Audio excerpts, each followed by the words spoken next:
Hey, I am back from LA. Everything's sort of getting back to normal. How's everybody doing? Great to be back with you all. It is going to be an exciting night. Chris is about to be dropping in. He is getting ready for the show, and we're going to be covering all kinds of exciting stuff tonight. Way more announcements than I expected this week, including a huge drop from Discotech. And of course, a bunch from Kino, but the man of the hour, Mr. Chris Haskell, is here. Chris, Hello. welcome, sir. Thank you. How you doing? Doing well. How you been? Doing well. Happy Thursday. Yeah, it's great to see you again. Thank you. Same to you. Let's see. What's new since the last time I saw you? They Live was there. What's right below They Live? That is Evil Dead 2, and then I've got the Your Next Steelbook, and I think a Rob Zombie Steelbook and something else. Oh, I didn't know you were doing steelbooks on the wall. Is that new? Yeah, no, it's I've got 1, 2, 3. I've got about 8 of the little shelves. They're acrylic shelves, so they're see-through, so they don't hide the bottom of it. And I've got like the Universal Classic Monsters steelbooks with those, and I've got I rigged these up so that there's 2 of them, and each one can really only fit 3. But if you put them close enough, you can balance one in between 2 of them, so it can fit 7. So I cheated the system. So I've got 7 Universal Monsters ones. So I've got that set up. I've got a John Carpenter shrine with 9 of his steel books. That's just a mishmash. And yeah, I think I've got a couple others around the room. It's kind of crazy. Good to see you. We got a lot of new stuff for you to cover this time, though. Hello? Can you hear me now? Phew. Sorry. Had to do that because the house is not fully asleep yet. Totally get it. Was not expecting to disrupt your story. Sorry. All I said is we got some new stuff to cover about you this time as well. Yeah, we do. Why don't you tell us what Punk Vacation is? Okay. Thank you for the chance to do that. And John, thank you for already listening. That's wild. So I was talking to Adam and Zach, the co-hosts of They Live by Film. We were talking about, we had this idea to kind of branch out a little bit. I definitely want to talk about that in a minute. Definitely want to, so we were talking about things to do. We kind of wanted to branch out. There's some other announcements coming out about what each of us is doing individually, as well as sticking with They Live by Film. And I was just digging around, and I had a bunch of ideas. I all thought they were great. And then I just did a search for Vinegar Syndrome Podcast, and I was like, wait, what? No one's done this yet? Right. So, all right, I guess I'll do a Vinegar Syndrome Podcast. And so started thinking about what it would be. Reached out to a few different folks at Vinegar Syndrome to see if they wanted to be on episode 1. Curtis Spieler said yes. And, it's always nice to hear from the restoration folks. They see everything 40 times. So they know these movies really well. And the first episode went up, and honestly, the reception was great. Like, we had more listens on episode 1 than we have had on the last 4 or 5 episodes of They Live by Film. So it was really strong right out of the gate, and we hope to just keep building on that. We will dive into more about what that is as we go over the announcement about the podcast later on tonight. But I do want to say up front, if you want to open 2 tabs or pull out your phone while you're watching this and go subscribe, the first episode's fantastic. Chris is a great person, and Curtis is great at his job, and so the combination of the 2 of them on this episode is just amazing. Did you see what Erica said? Erica says, Ryan said I had to start another podcast too, or else I'm kicked out of the network. Thanks, Chris. Well, just wait, because Chris is starting like 3 more, so we'll talk about that eventually. Actually, wait, if Erica's in the room, can we talk about Erica for a second? I think we should, yeah. Everybody obviously go buy Sweetest Taboo if you haven't already. That's the first thing. But the video essay on Chinese torture chamber story, I think it's on part 2, or maybe it's just an extra that's on both of them. I don't know exactly how it is, but holy cow, it is one of the best video essays I've seen in a long time. Just, Erica, well done. Very, very excellent. Well researched. entertaining, and it's about torture, so it's interesting just by the nature of it. Like, Right. it's great. I do want to point out, I feel like there are a couple people that do visual essays that have stepped up in the last few months of releases. I feel like for a while they were, I don't know, a little elementary, we'll say. And I think there's been a handful of them, and I've tried to call them out when possible, but I've definitely missed some. But they are, I don't know, people are like starting to up the game, and I'm loving to see that. Loving to see that. Good. Phew. Getting back in your good graces. Well, first, let's talk about some pickups, Chris. What have you been getting in lately? So I took a bit of a break this summer, and then I went full ham about a month ago. So I've had a lot coming in the last, I guess, 2 weeks or 3 weeks. I've had to make some apologies to the home. The one of the things I'm most excited to dig into is I do twice a year. I do a bunch of third window films order, like I order a bunch of third window films from Terracotta. And I got in their directors companies movies. Ooh, And nice. yeah, I just can't wait. Like the commentary, or no, the episode that Sam Deegan did with Adam Terrell got me super pumped for those. Plus, there's been just a ton of discussion online, and I think one of the shows you did, there was a discussion about the Directors Company series as well. It's all kind of running together because I've been on planes a lot, so listening to a ton of podcasts. But it's just, I can't wait. Like movies like Door and The Crazy Family or something like that. I'm so pumped for those. And then what was the other big one? I did a big order. The partner labels. Yeah, exactly. Sam's podcast is going to be bad for my wallet too. I did a big order with, what I consider a big order with OCN titles. So I got a whole bunch that I'm catching up on, and trying to. I'm caught up on Visual Vengeance as well now. I was about 5 behind, caught up on them. Then obviously the Vinegar Syndrome stuff. Oh, then the Criterion. I waited until the last day, and I was like, damn it. So I wound up buying, I think, maybe 12 Criterion titles. But it was a bit of an expensive 6 weeks. What about you? Well, I got a handful that I want to talk about, but I do want to say there is a much longer video about pickups coming over the Patreon here in the next week or so. If you want to check that out, make sure you sign up at the link in the description below. But some big ones that just landed that I cannot wait to dive into soon. Secretary from Imprint. This is a classic, and the big thing for me is all of the updated special features. Imprint has gone full bore into some releases over the last couple months, and this is one of the big ones. And then the line that they've done that has impressed me the most, that feels like it was made for me, got in the After Dark Neo Noir Cinema Collection 3, and I mean, I just got to say, these are all not just like erotic thrillers, but these are all just great neo noirs, mostly from the 90s. And there's something special about that period of time where it's, all filmed on location, all done with squibs, all done in ways that are just incredible to immerse yourself in. And all 3 of these box sets have been not necessarily better than the rest because they've all been great, but they're really nice to live in for a couple weeks as you watch all the films and all the features. One box that I don't want to live in much is their Martin Scorsese Films of Faith. This is one that I only had one of the films in this box set, so this made sense to me to pick up. I understand for the people that have not because they already got the Criterion, but I do want to say the booklet in this is so great. It's a really, really interesting booklet, really well written, and just loving it.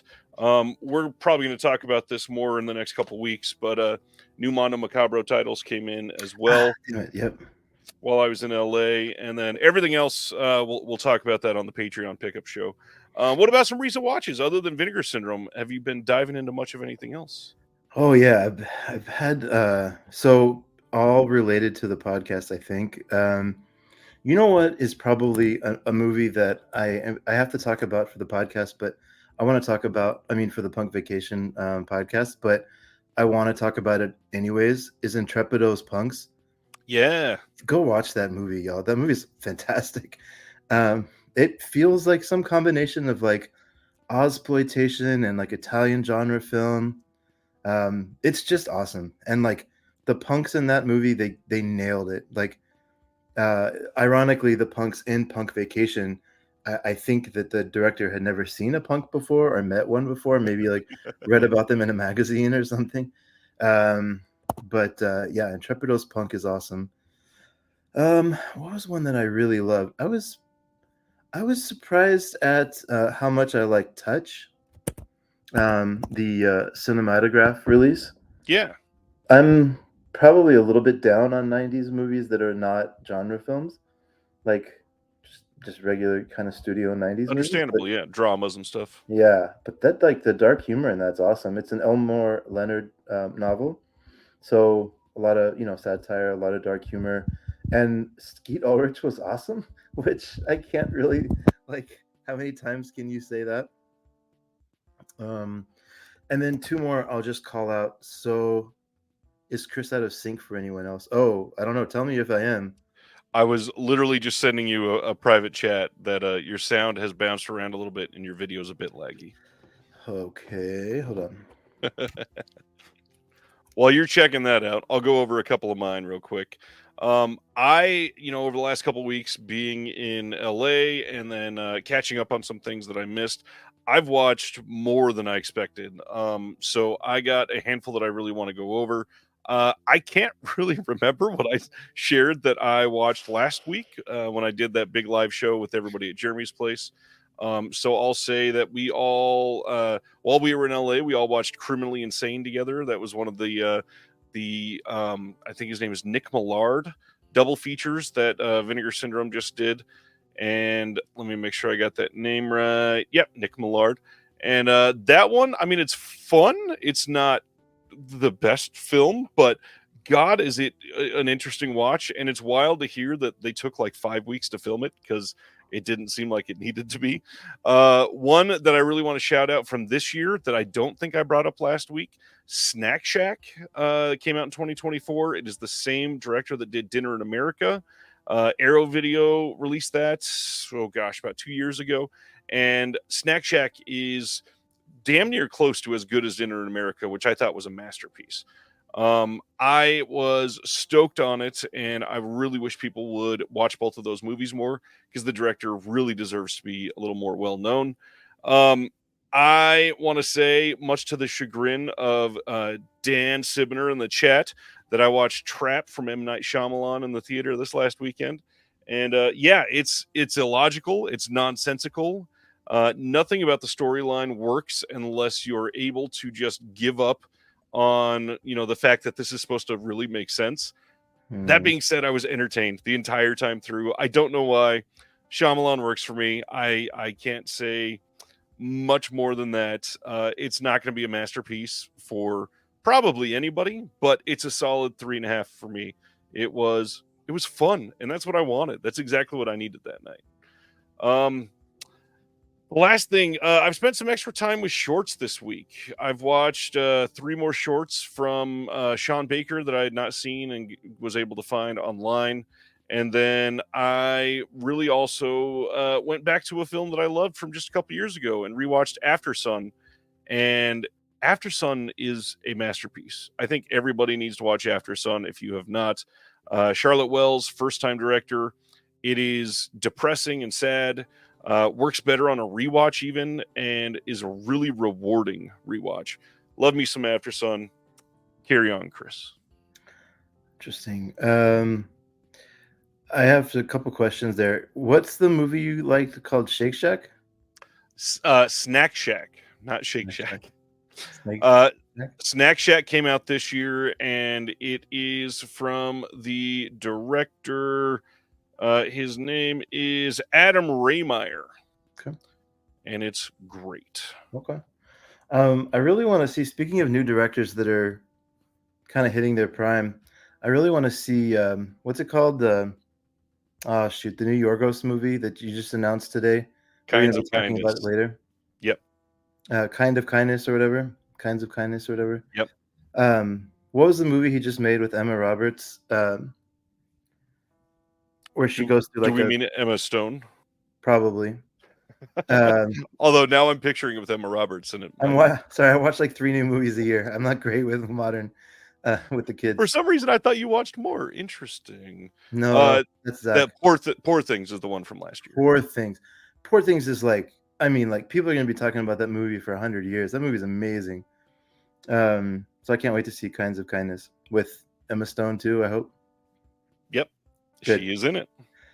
The only ones I really want to call out. So Radiance put out a Mario Bava movie called Planet of the Vampires, which y'all like. This is another one that's like, just watch that movie. Like, Right. Holy cow, for a sci-fi movie that's like it's fully filmed on a studio lot. But he did something magic with smoke and lights and like set design. It was breathtaking. Like some of the shots in that film, when I was writing about it, I just kept thinking about something Kurosawa would make if he tried to make a sci-fi. It's just like every frame a painting kind of thing. Beautiful. Beautiful. Yeah. I'm glad y'all agree. And then there's one more I had to list up before. The new Vinegar Syndrome archive title. I know that kind of gets buried because they have like 300 of them, but They Call Me Macho Woman is a must own. Like that movie is unbelievable. It's so funny. The bad guy, like the main baddie, wears like a little kind of like a strap on his head that has like a unicorn kind of dildo spike thing that he impales people with. It's fantastic, and it's just full camp. Like, oh, guys, it's wonderful. It's kind of hidden in that line. I am astounded. I got to watch that. That sounds amazing. It's really good.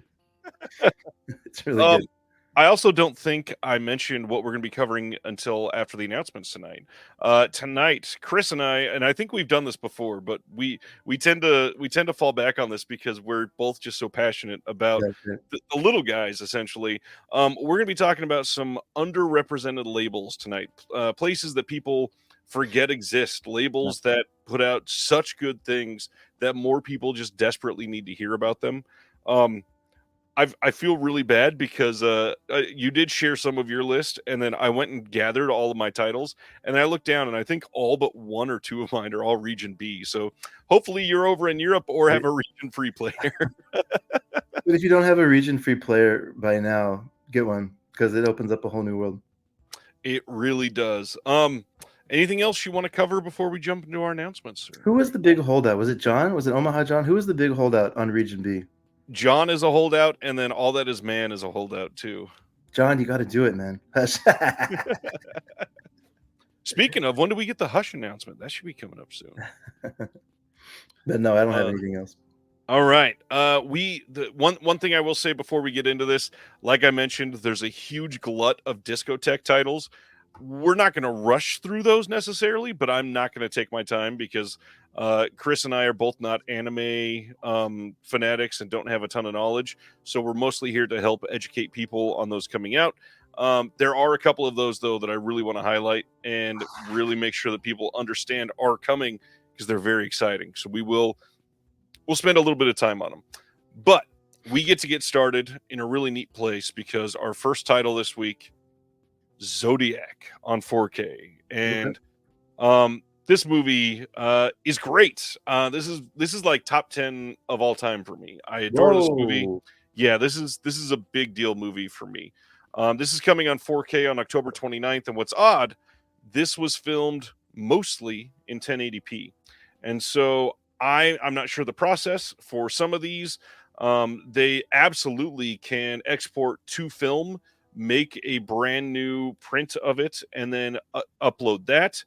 Now, at this point, we don't know any details, so we'll find out later. But even if they didn't do that, the HDR from this probably would look pretty incredible. So we shall see. ZPAM is asking, is Zodiac 4K US only? That's the only one that's confirmed so far, although Paramount has been doing great to do European releases at the same time, so we shall see. And this one, like I said, October 29th, 4K. I don't think we're getting any new extras on this, but I adore this movie. I'm gonna out out Erica here, and I hope you don't mind, Erica. But when it comes to popular releases, I think you and I tend to have similar taste. I need to know your opinion of Zodiac because I've never seen this because I have had low interest. But if Ryan's saying it's a top 10 and you say you like it, then I'll add this to my watch list. It's a methodical serial killer thriller done in a way that's I don't know, it's so well made, like it's so great. Okay, And all right. Erica even says I All right, really sold. like Zodiac. Sold. Not that I don't trust you, Ryan, but six episodes into Film Foundation, I realize our taste deviates slightly on some things. I'm not shocked.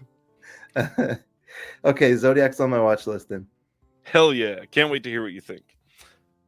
Next one, another masterpiece in my opinion, Addams Family Values, coming on 4K from Paramount on October 29th as well.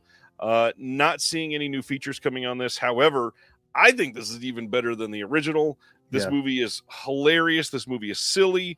It looks great. I can't wait to see this in 4K. The HDR is going to look stupendous. Who is the director here? I think they really nailed the tone on this. They really did, yeah. Yeah, no, I like this one a lot. It's interesting. Paramount's so confusing to me right now because it's like I don't know, they're holding on in a way that's exciting, but I don't know. They're also not fully committing to physical media, so I don't know. They're in a confusing place for me right now. Oh, Barry Sonnenfeld. Oh heck yeah, it's a good comedian director. On top of the whole Paramount, not seemingly being fully dedicated, on top of all that, they're still very hit or miss on 4K. For every, I don't know, 2 titles that look stupendous on 4K, one of them looks awful. One of them looks like it was transferred by somebody that has never seen the movie ever, and they just spit out whatever the scanner got. And I don't get it. I really wish they'd put more time into some of them, but I imagine these two, because of the titles, are probably going to get a little more attention. Mm-hmm. No, sure. I'll probably buy it. I don't have a lot of Paramount films, but I'll probably buy this one. Sibner wants to know, can't tell, but is Paramount using the Paramount Scares logo on top of the slip spine? They absolutely are. They have not been doing that for tons, but it looks like they're treating that as a very specific line and not just those 2 box sets that they've got announced. Well, one announced, one released last year. That was a weird way to say that. Next up, our first Kino title of the week is The Ballad of Josie from 1967. This one is coming soon. The big deal here is it is a Technicolor film, so it should look gorgeous, but also stars Doris Day and Peter Graves and George Kennedy. Pretty massive cast. Have never seen this one. No, I'm just looking it up. I get into a little bit of trouble for my take on Westerns. I love spaghetti Westerns, but just regular Westerns, not a huge fan. So I know that's not a popular take, but a frontier widow aims to raise sheep despite a cattle rancher in old Wyoming. Okay. Yeah. Sweet. See, I'm the same as you. I love me some spaghetti Westerns, and I just got invited, somebody from our Discord, actually, speaking of the Patreon earlier, if you are into conversations on all this stuff, join the Patreon, join the Discord. You'll love it. But one of our Discord members is starting a podcast about Westerns and invited me on, and I went, just so you know, I've got some takes on Westerns. But that'll be fun. We'll be talking about that more in the near future, I'm sure. Next one from them, this one excites me. Vice Squad from 1982, getting a 4K release from Kino eventually, who knows when. Brand new HDR Dolby Vision Master, so it won't be one of those Studio Canal SDR releases that they're doing. This one, of course, starring the man Wingshauser, directed by Gary Sherman. This movie's fantastic. Love Vice. Wingshauser was the guy in Champagne and Bullets, right? Famously. I believe so. Yeah. Yeah. I mean, I don't think that's what he's famous for, but definitely not famous for that. In my house, that's what he's famous for. Yeah, this movie is awesome. An unlikely Hollywood hooker helps a detective set a trap for a mutilator pimp. Sold. Yeah, this movie's sleazy, it's gross, it's fun, it's entertaining through and through. Yeah. Also, look at the poster art on the from Letterboxd. It makes it look awesome. What is it on Letterboxd? Let me see. I love all the alternate. Oh, that's the Scream Factory cover art. Okay. Wait, ZPAM, is that true? This was an inspiration for Maxine, or is that a joke? No, it definitely was. Oh heck yeah, that's awesome. Yeah, this is one of those sleazy '80s films that Ty West definitely referred to. The unicorn movie is called They Call Me Macho Woman. It's so good. It's a Vinegar Syndrome archive title. Oh man, some great comments there.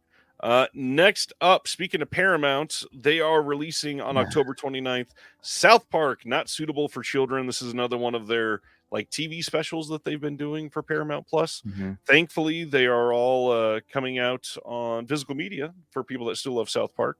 I have not seen this. I don't think I've watched a South Park episode or anything in a very, very long time. I'm trying to think the last thing I saw from them. Probably something around COVID. Probably something around like their take on COVID. But yeah, their style of humor, it plays well to a certain age group, and I'm right in that age group. I have what's the theme on this one? I was reading up about this. It looks interesting. Says after it's discovered that a teacher at South Park Elementary has an OnlyFans page. Yeah, that's right. Randy is compelled to take a closer look at the seedy underbelly of the world of online influencers. That's what it was. Yeah, their take on OnlyFans feels right. Similar surprise, Paramount's letting this go to physical. They've done the last 2 or 3, so I mean they've got kind of a pattern for it. Dude says Gary Sherman is an underrated director. Hope Lisa and Poltergeist 3 get reissues in 4K someday soon. Oh, yeah. Poltergeist 3 will definitely get one from Scream Factory, I bet. Wait, isn't he? Wait, I'm just sorry. Isn't he the guy that did Dead and Buried? Gary Sherman? Hold on. I believe so. Yeah. Oh, no way. That's wild. Dead and Buried, Poltergeist 3, Wanted Dead or Alive. Huh. Yeah, way to go, Gary Sherman. All right. That is South Park. Next, coming soon from BBC, the Doctor Who 60th anniversary specials. Again, I'm not a Doctor fan, but yeah, I'm glad this is coming out for everybody. This is getting a release in the UK and in the US. And yeah, more to pick up for fans of the Doctor.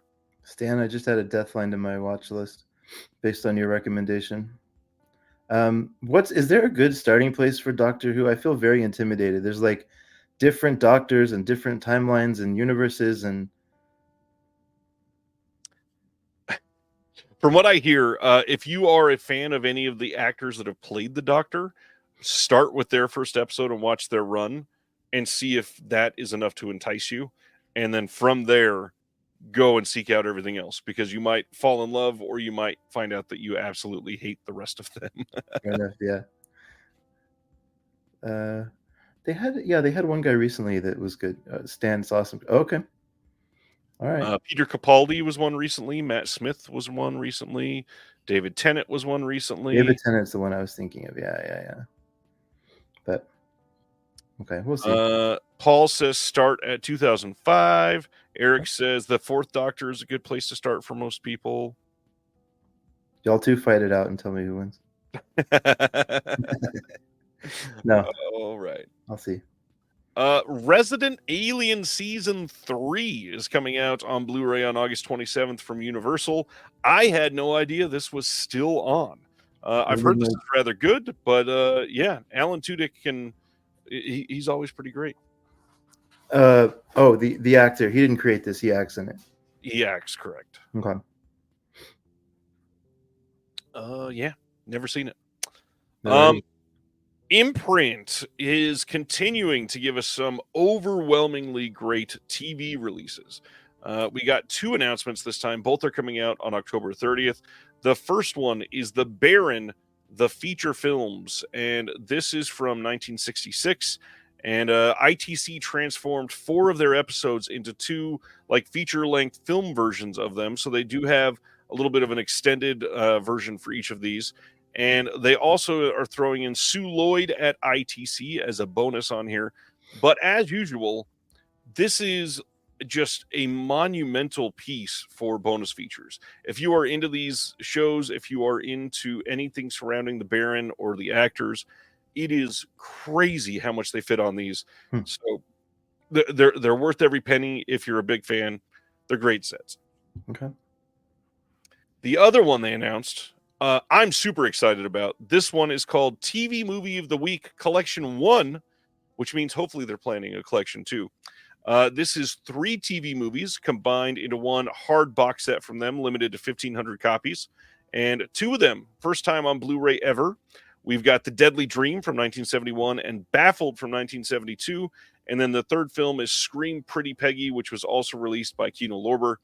All of these have brand new special features, and it is a great looking set. I really love the style they went for to design the outer box on this. It's just super nostalgic of that era. This looks like an amazing set. Are 80s TVs, ladies, any other commentaries or anything? Not on this one. I don't think they've been invited to do any. Amanda Reyes, of course, who is kind of locked down the TV movie thing. She is featured in this box set, though. Okay. That was a great episode. That's the one you had on, right? It was Amanda Reyes? Well, Amanda Reyes, she's been on Disconnected, and then we also have 80s TV Ladies. Sharon has been on Film Foundations. No, I remember the Amanda Reyes one, though. That was a great episode. Yeah. That was a really good episode. Amanda's been everywhere. Yeah. She is somehow just, I don't know. She has so many commentaries over the last couple of years. No, she's great. But also 80s TV's Ladies. I mean, I guess we're saying their name a lot, but they're just encyclopedias. I was stunned. Like they really know what they're doing. Yeah, they've got, I don't know, it's encyclopedic knowledge over some of these things, and they're the perfect ones to get for releases like this. Wait, Eric, I'm just rereading your comment. You don't have The Prisoner? The only one you don't have is The First Hammer. Okay, good. I was going to say, please get The Prisoner if you don't have it. I just got that in. Oh, that was a pickup I got. I just got that in. That's my favorite TV show, probably of all time. Whoa. I don't watch a lot of TV, but that makes sense. I love The Prisoner. It's so good. All right, next one. House of the Dragon Season 2 that just wrapped up on HBO is getting a 4K Steelbook release. This is the Steelbook art and a standard. These are both coming on November 19th. This will also get a Blu-ray release and I believe a DVD. But I've not watched this. I will probably wait for it to be over. I've still not watched Game of Thrones though either. I'll probably binge both of them when this is over. I did jump on the Game of Thrones train. The amount that it drops off after George R. Martin stopped writing is insane. It just became a totally different show and not for the better. I don't think he wrote any of these, right? This is just a bunch of people. Correct.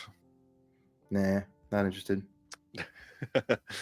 You don't like George R. Tolkien Martin-less TV? I guess not. I've never read the novels, but they seem intimidating. They're all like 10,000 pages, but the TV show was phenomenal for the first few seasons. Well, and people seem to love this year, but also Game of Thrones fell off a cliff, so I totally get it. Next, another one that I didn't know was still on. August 20th, Universal is releasing La Brea on Blu-ray. This is the 3rd season of La Brea, and this one's especially surprising to me because I don't recognize any of the names in this. Another show I've never heard of. I'm sorry, I'm going to be really useless on TV. What does La Brea translate to in here, I'll do it. It translates to The Brea. The Brea? That was such a stupid joke. Oh, man. Tar. How does that even play into teeth? All right. Well, I imagine it's referencing the La Brea tar pits in LA where they found fossils in tar. There you go. Someone that knows history. Oh, Ronnie says this was the final season of La Brea. That makes sense. Okay, so it's not going on and on. Next one, Unearthed Films. We talked about this oh gosh, over a year ago now, I think, when Steven from Unearthed Films was on the channel. That's when we first found out that they were getting Evil Anko. However, we just found out a release date and that it's going to be a 4K.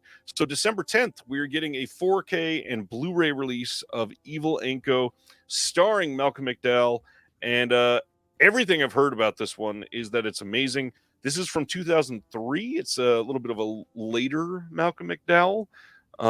I am oh man, Chris, that was funny. I'm very interested to see what this film is all about. And the synopsis on this one says, in 1984 in Kiev, a disgraced communist schoolteacher becomes a brutal, unfeeling serial killer based on the crimes of Andrei Chikatilo. Definitely interested in this. Unearthed, I don't know. I feel like Unearthed is kind of stepping up their game a little bit. They're getting kind of bigger titles. They're making a bigger impression with some of their stuff. Yeah, I remember when this came out, actually. It was in the theater, the festival circuit. I think it did pretty well. Like, I think this was a pretty well-received movie. Sibner says, August Underground extended set. We got an update. Steven had said it would be at least a year after all 3 sets came out. And I believe the 3rd one came out in December of last year. So it'll probably be, I don't know, at least another 6 months until we see that. Critical support to Evil Anko. Nice. Next up is our discotheque. We've got a lot of stuff to cover here. First is Space Sheriff Shader from 1984, remastered in HD with brand new subtitles. They've got some extras on here. As we're going through these, Chris, stop me if you've heard of it or have anything to say. I'm a big Black Lives Matter fan, so I'm not going to be watching anything with space sheriffs. Just on principle. All right. Totally get it. Thanks for your support. I will let it know. Next one is Captain Harlock, Space Pirate. This is from 1978. All 42 episodes upscaled to 1080p. The same upscale that was released in Japan. We got English subtitles on this. This is coming in September. Next one is, I believe, pronounced Dalos or Dalos. This is from 1983 and 84. There's a brand new HD transfer. Looks great, supposedly. It's going to have English subs coming in September. And then next is Giant Gorg from 1984. Brand new HD remaster from the original films on this. All 26 episodes on the Blu-ray. This is going to be coming later this year, not in September, but pretty soon. Mini Gorg was a favorite of mine, so I'm excited to finally get to see Giant Gorg. The upgraded version.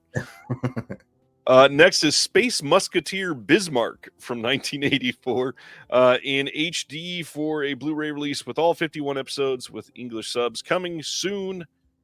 Next, a Kamen Rider V3 release from 1973, all 52 episodes in HD with English subs. All kinds of extras coming on this one, and this will be released before the end of the year. Actually, I just saw Ronnie's comment. I know. I'm cracking up on some of the comments. Discotheque equals P break is pretty funny too, but all space sheriffs are bastards had me cracking up. Isn't Kamen Rider like a Power Rangers type thing where they like use live footage and mix it with like weird puppets and stuff? I can't remember. I believe it's called Tokusatsu. Okay. I believe it is, or at least one or two of the, because Kamen Rider has had a whole bunch of shit done for it. There's been multiple series, films, and everything. So yeah, I think at least some of them are Tokusatsu. Where's the 90s Kamen Rider series? I think that is also coming soon. I'm not sure who has it though. All right. Next up is Chi the Brat, the second series. This one's going to be 39 episodes on SD Blu-ray in Japanese with English subs. They've got some extras on this coming later this year. Now, I got a bunch of questions because Discotheque does this a lot. They'll release SD episodes of TV shows on Blu-ray, and somebody asked why. There's a handful of reasons. One, usually the previous release was out of print, so if they can get it in print, that's a good thing. Two, Blu-ray is more scratch resistant than DVDs, so it's safer for you to have it on home video. 3, you can fit more on a disc. So technically, if this whole series would have been, I don't know, 5 discs on DVD, it's possible it could be sometimes only 1, maybe 2 discs on Blu-ray. And if that's the case, it's actually cheaper to produce. So they could put this out, and it could be cheaper than a DVD set. So yeah, there's lots of reasons, but the biggest thing, most of these that they're putting out have been out of print, and there's no reason not to get them back in print. Eric says any live action special effects shows or movies are referred to as tokusatsu by the Japanese. So okay. I guess I kind of messed that up. Thank you, Eric. This picture gives me a headache. I can't imagine watching this show. I get that. I'm glad it says artwork not final, because I would not want to look at that like that either. But just the energy in that image makes me. This is a version of hell for me watching Chi the Brat second TV series. This is actually like a torture device for me. I get that. Reggie wants to know, so why are most series released on DVD now? I believe the answer to that is because most of them simply don't have proper HD masters, sadly. And SD is the best they can do. They should just put SD on Blu-ray, but I don't think that's done by most companies. Discotech is really the only one that does it quite often. All right, next one. GTO, Great Teacher Onizuka. This is from 99 and 2000, coming on Blu-ray in September. All 43 episodes in SD on Blu-ray, in Japanese with English subs. They've got some bonus features on this as well, so it's not just bare bones. Lupin the Third Italian game, which is almost all of the Lupin the Third stuff that they have put out, finally coming to Blu-ray. This is coming in September. They are going to have some extras. And yeah. I've heard of this one. Yeah, this one has it's kind of the same as Kamen Rider. This one's been everywhere. Okay, that makes sense. Next one is Magical Girl Lyrical Nanoha Strikers. That's a mouthful of a title. All 26 episodes on Blu-ray. First ever home video release in North America. This will have English subs with the Japanese audio, with some extras coming later this year.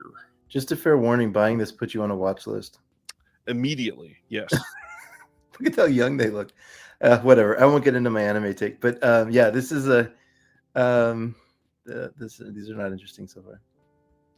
I love Siminer's joke that can't believe we're getting GTO before GTA 6. Next title is Professor Layton and the Eternal Diva. This is coming soon on Blu-ray. Native HD for the first time on Blu-ray in North America, in Japanese with English subs, and also dubbed in English, featuring the cast of the games. Next is Kite Integral version, coming in September on Blu-ray. This is based on earlier Media Blasters restorations that they had released, but these are improved. There was missing shots that have now been restored. Framing mistakes were fixed. Original titles have been rendered again. A thorough restoration, here we go, of the adults-only uncut version and the U.S. general release version, as well as an international cut, never before released in the U.S. 3 versions, all on one disc. All bonus features will be here as well, plus an all-new dock. Sibner. Yeah, this sounds like it. He said this will get you on the watch list. So much. Next one, Humanoid Monster Bem from 2006 is coming later this year. All 26 episodes in Japanese with English subs. Extras, some nifty TV ads. All right. Next is Groiger X from 1976 and 77. I love the way they wrote this copy. From Knack Productions, Astro Ganger, Chargeman Ken. Yeah, that's right. Those guys. I don't know what that means. I'm not in on the in-joke on that one. Not to be confused with Astro Gangbang, which will also get you on a watch list. Oh, man. Yes. All 36 episodes on SD Blu-ray in Japanese with English subs.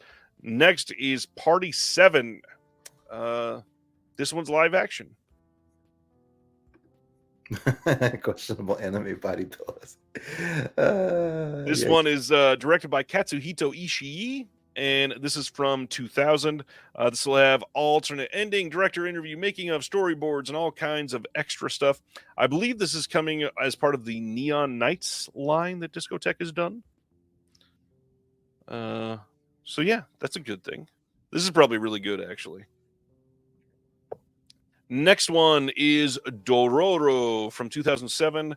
This one is going to be for the first time on Blu-ray North America with some extras coming soon. This one sounds great. Robo Geisha from 2009. This one is from the team behind Machine Girl and Tokyo Gore Police. That'll be something that gets people excited. In Japanese with English subs, as well as the Funimation dubbed version. And yeah, this is the best one on here so far. Wait, what is Tokyo? Wait, Tokyo Gore Police. There's a connection we have to that. Who's that director? It's not an animated film, right? No, it is a very bloody movie. Yeah, Nishimura. Yeah, what's the... Sorry, this is not captivating TV, but there's one that he did that... Oh, Anatomia Extinction. Yeah, he's the first release from Era 4444. That's why the name's so familiar. Yeah. And this one says exactly what it sounds like. A geisha is transformed into killer cyborgs. Sold. Yeah, this guy rules. Yep.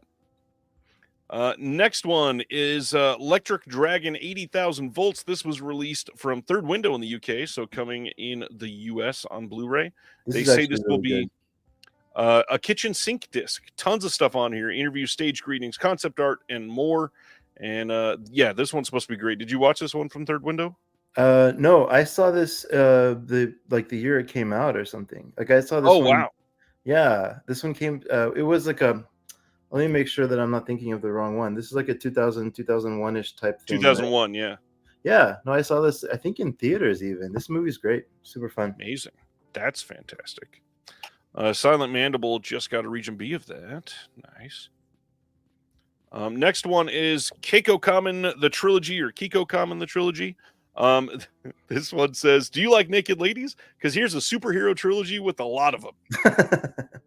Direct-to-video features from the early 90s on home video for the first time ever in North America on SD Blu-ray coming later this year.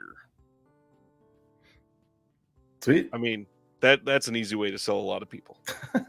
I like how they just get right to the point. Yep. Next one from Discotech is Android Kikator. This is all 43 episodes in HD in Japanese with English subs. They've got some extras on here, and this is coming later this year. There's a whole lot of Discotech announcements.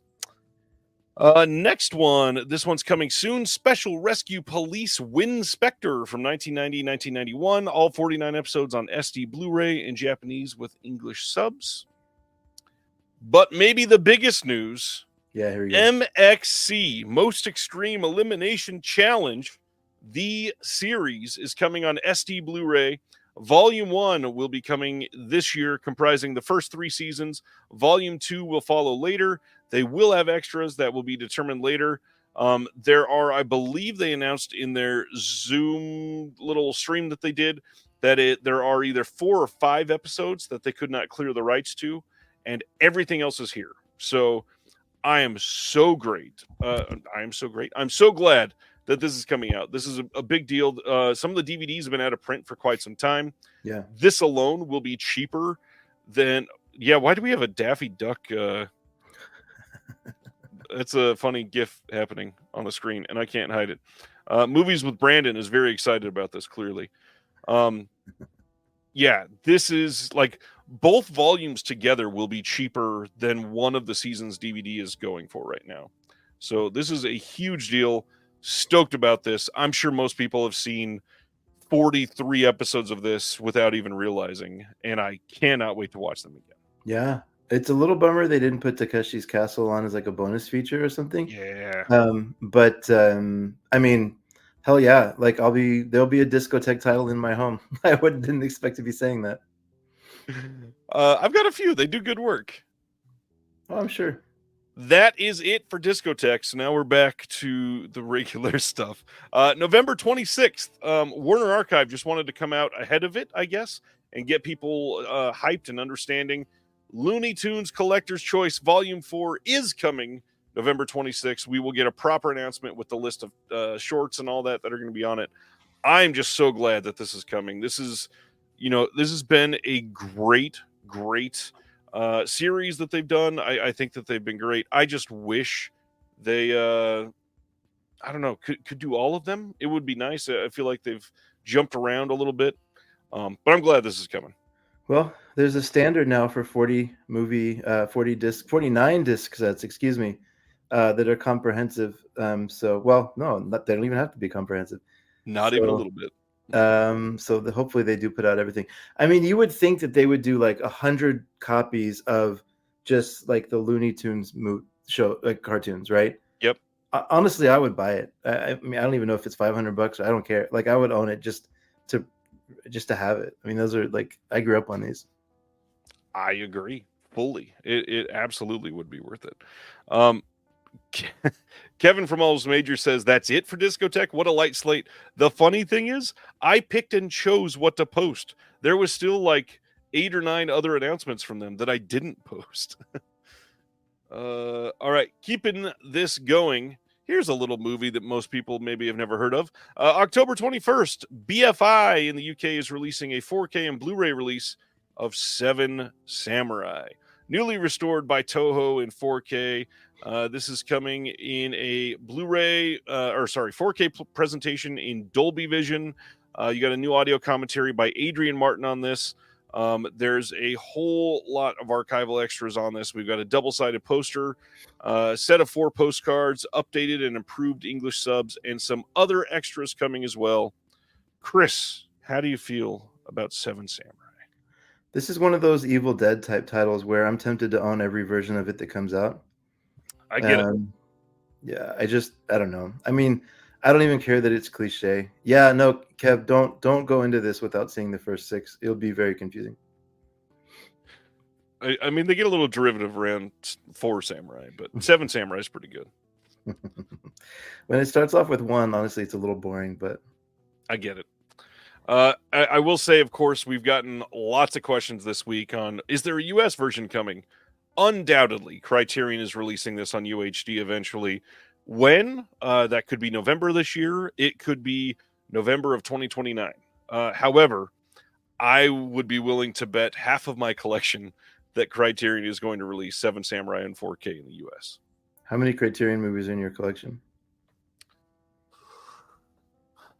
Probably 225-ish, something like that. Someone should take that bet just on the chance they don't. That's a good bet. That's an easy bet, yeah. The third samurai is the one without a samurai. It's it's a cult favorite.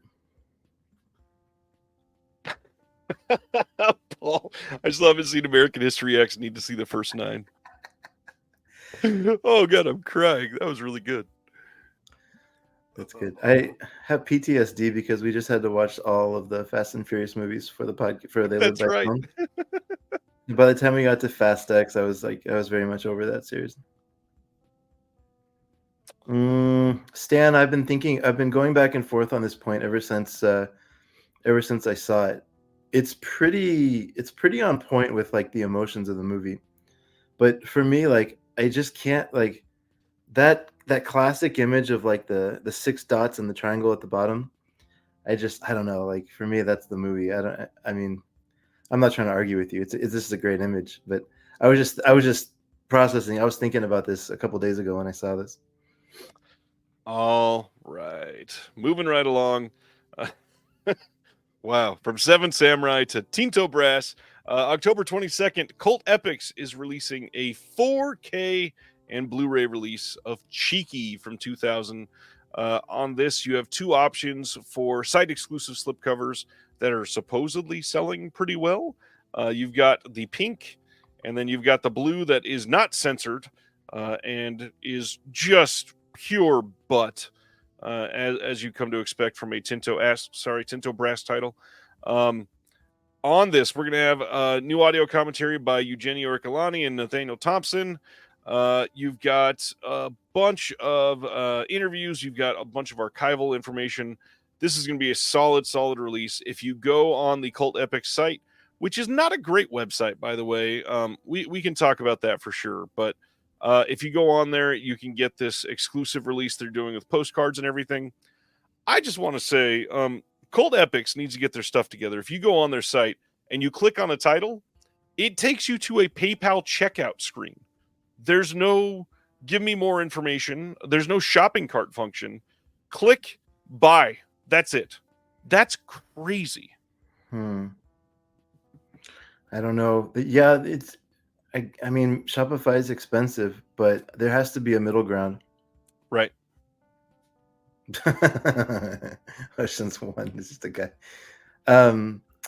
There actually is a motif between Seven Samurai and Shiki. There's a ton of male Japanese ass in Seven Samurai. Ain't that the truth?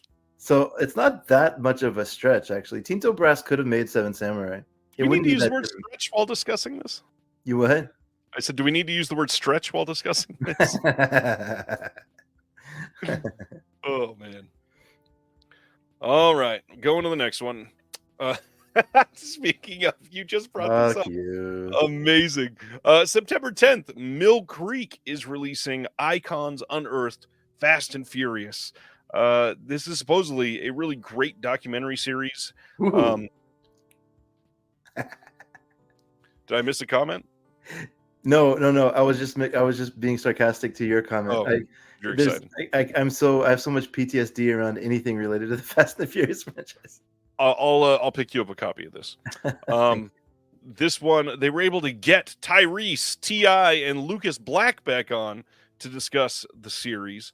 Not everybody's involved, but yeah, it's supposed to be pretty good documentary series. I imagine we probably have 2 or 3 more of these coming.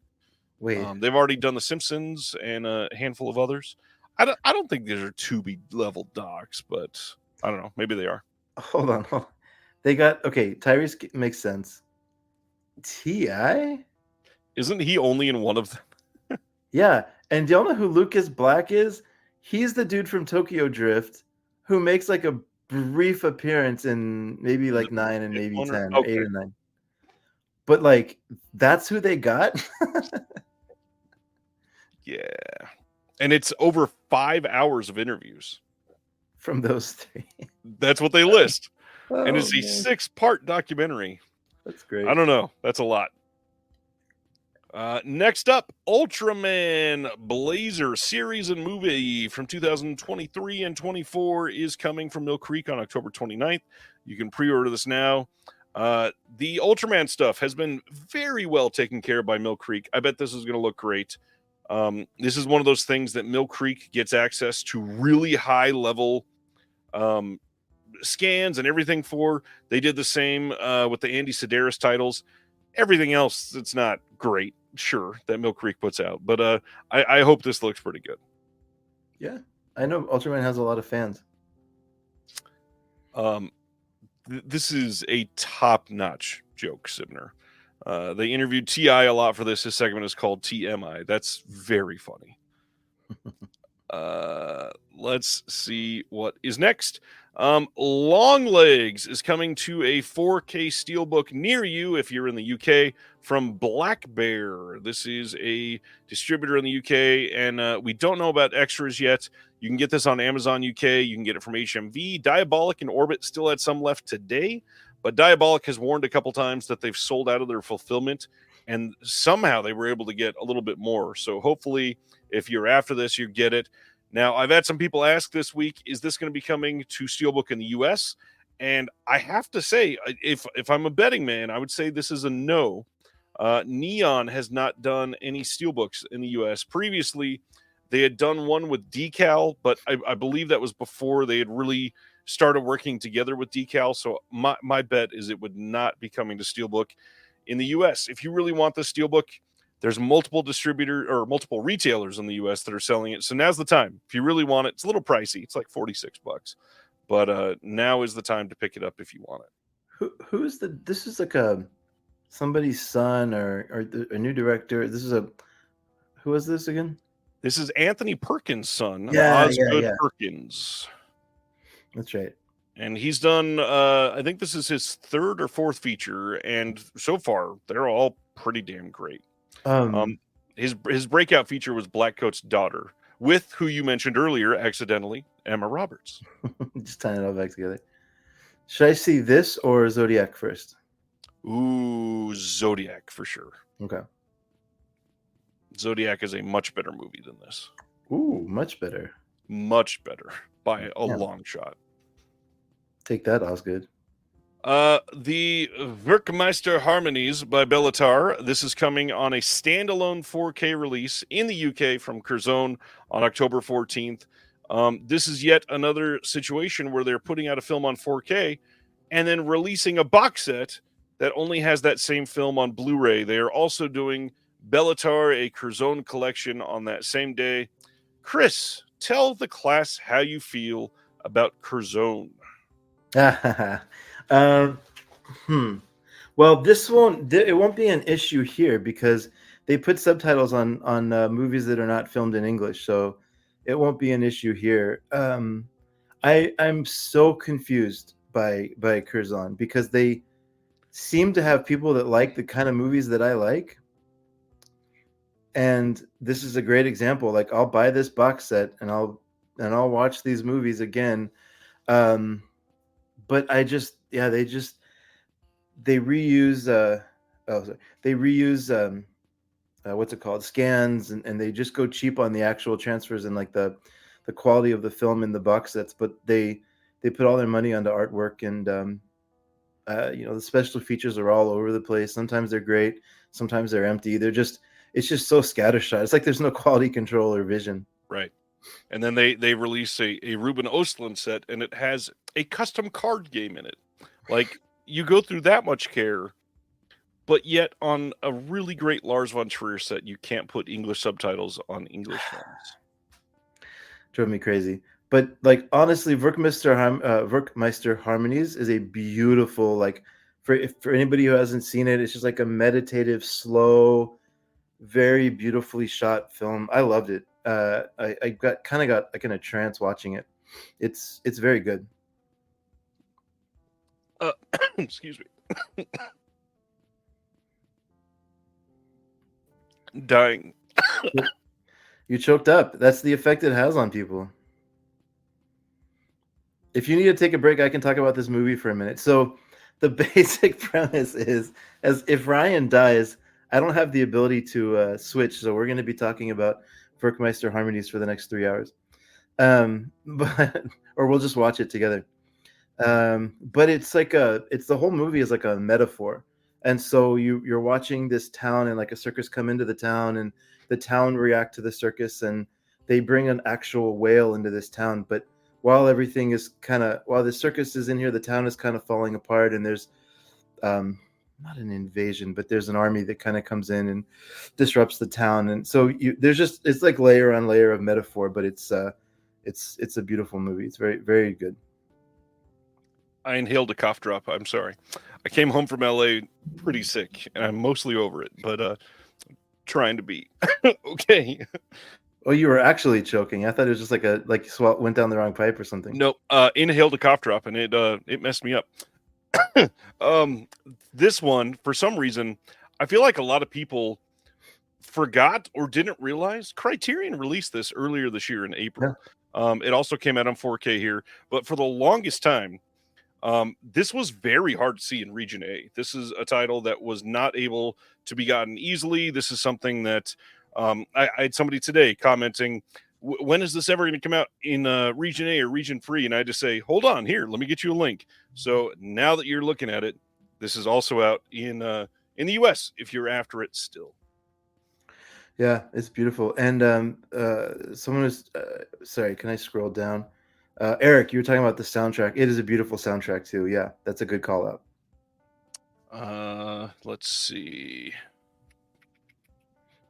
KB's trying to claim my collection. I already bet half the collection, so good luck. Eric says this is one of the greatest openings of all time, and this is one fans of slow cinema are going to be after. Fans of Bellatar, this is pretty much everything that we could have wanted in a great box set. Of course, Eric is pointing out, wish that had Tar's TV version of Macbeth, the hour-long film consist of only 2 shots. That's wild. All right, so that is Curzon. Next up, we have not talked about this yet because we didn't get any details, and I'm not like all those other channels that wants to get all these clickbait things. So now it's time to talk about A Nightmare on Elm Street. This is getting a 4K Steelbook and standard release from Warner Brothers in the US, coming in the UK, going to be everywhere, but this is going to have both versions on this. This is going to have the uncut and the theatrical version. From what I remember, the uncut is just a couple slightly extended scenes, a little bit more gore, classic Wes Craven stuff. How do you feel about the art on this, Chris? Not a huge fan, but I imagine there's going to be some kind of box set coming out at some point, right? I mean, there's 2 thoughts on this. Obviously, this is I don't know. It's expensive, and this is a long time coming. There's 7 films if they want to do just the core set. Mhm. Technically, you could do 8, I guess. But the hard part is Warner Brothers just sent out a survey asking people which of these titles would you love to see on 4K, and one of the options was Nightmare on Elm Street 1 through 7, and it was listed as 1 through 7. So, will there be a box set? I mean, my gut says yes, because this is such an exploited title. Mm-hmm. But, I mean, the way the world is, and Warner Brothers just seemingly doesn't care. But Didn't Warner Brothers do those, like that Harry Potter set where it was like padded and you slide in the slipcases or the steel books? I mean, yes, they did. And that's like their thing, right? Is like the big kind of chunky steelbook box set. I wouldn't mind one of those. They don't. Is it a rights issue? Do they not have all the movies? They have all 7 of them. Yeah, great. I don't understand why they wouldn't necessarily. It for all we know, it could be Elements. But if they're asking people if they would like it, I imagine they think they can do it. Yeah. I still have that old. It was probably Warner Brothers that put it out. That old DVD set. It was like the Snapcase ones that all came in the same. So that's the only way I can watch those movies right now. So I don't know that I'll get this, though. I'll probably wait a year or 2 and see what they do for like a set. This one, I know Siminer's saying, I broke those features to you a month ago. It wasn't just about special features. We just found out that it's coming out on October 1st. We found out that this is going to be coming widely. It's not something that's going to be exclusive anywhere. We finally got the art in HD rather than some blurry leak from some retailer site. So there was a lot that goes into it. There will be some features on this. There's alternate takes, and they say learn filmmaking secrets behind the nightmare by jumping to video highlights while watching the movie. 2 commentaries on this. Both of them are old archival commentaries. Alternate endings, 3 featurettes. As far as I can tell, nothing really new, but it looks like the best that they can do for this without hiring people for new special features. Right. I'm not against the art. From what I remember, I believe there's something about Robert Englund's likeness that they can't show him on the cover art of some of these unless they use very specific art. I don't know why they don't just use that on the steelbook, but I don't know. It's not terrible. Could be worse. The image I have in my head for this whole series, fair or not, is them getting sucked into a bed and like the blood squirting out of the bed. Like That's kind of like in my head, that's like the image for the whole series. And that was Johnny Depp, of course. The one and the only. Next is the UK version of that One and the Same, and it looks like they're using the same steelbook there. They've got a book, since this is a collector's edition, because the UK gets so much beefier sets than we get in the US. You've got some alt posters, and this one looks like a pretty decent set if you really want to go all out, if this is one of your favorites. I'm very curious to see what they have on here for Never Sleep Again. I kind of doubt it will be the entire documentary, since it's, I don't even remember, 5 hours long or whatever. Yeah. But yeah, this looks like a good set if this is one of your favorites. I do. I have this is one of those. What's the word? Nostalgic movies for me. Like I saw this. This is one of the ones I saw way too young. I was probably, I don't even know, 5, 6, 7 when I saw it, and it didn't really scar me. Like, I was kind of laughing at it. It's kind of one of the ways I found out my brain was broken. Yeah, I love it though. I think I saw this. I think this is the second one that I consciously watched as a horror movie, and I think it was like 9 when I saw this. Fell in love, absolutely love it. Yeah. Barry is saying, will the 4K be a reliable transfer? Yes. I've seen the 4K remaster in the theater. KB is here, and he saw it with me, and he said, I like the art of the damn 4K transfer, which I've now seen twice. It looks great. There's no reason to worry about this one. It's a stupendous transfer. It looks amazing. Oh, there we go. ZPAM says it's not the 4+ hour Never Sleep Again doc. It's a 50-minute doc from 2006. Well, Never Sleep Again is worth it. Everybody should seek that out. The other big news of the week, Godzilla -1 getting official US releases from Toho on top of that big Japanese box set. Unfortunately, we don't really have details on this. We know when it's coming out. We know what it looks like. We don't know if this will have bonus features, but there's 3 discs here, so I imagine it will. However, will those be subtitled in English? Who knows? This is also everywhere, like, very expensive. Yeah. It's way more expensive than you would expect for a 4K Steelbook. I hope people check this out, but I imagine this is going to be the next overexploited title for physical media. There is a 4K Steelbook version coming of this. There's a standard 4K standard 4K coming of this. There's a Blu-ray coming of this. There's a lot. I've had a lot of questions. People asking, will it have the English dub? It will not. That English dub that was made by Netflix, and that will never be released. That's not attached to Godzilla -1. Netflix created it. Will not be a part of the discs. Plan 9 wants to know if Godzilla has lip filler. I haven't seen this movie yet to confirm. I don't think that was about Godzilla. Just kidding. I hope it was. Is there lip filler on one of these? I don't know. Yeah, Godzilla's getting a lot. Yeah. Next up, we have Troma releasing Toxic Crusaders, the animated series from 1991, coming on Blu-ray with all new remasters on December 10th. Now, I know it's Troma. Chris and I both love Troma. We both have a history with Troma. We both have watched many of these titles and have both been very disappointed in Troma Blu-rays in the past. However, some of the pictures from the shots from this look mind-blowing. I really think they actually went back to the original and made this look incredible. I'm kind of very excited to get this. What do you think of Toxic Crusaders? It's in this very similar conversation for me with the Clerks the animated series. They're just like nostalgic, sweet cartoons that I can put on and like watch anytime, and I like them. And this series is just, I don't know. Lloyd Kaufman is amazing. What he was able to do with one character, and it's just like I don't know. I love the man. One character with a mask and a mop.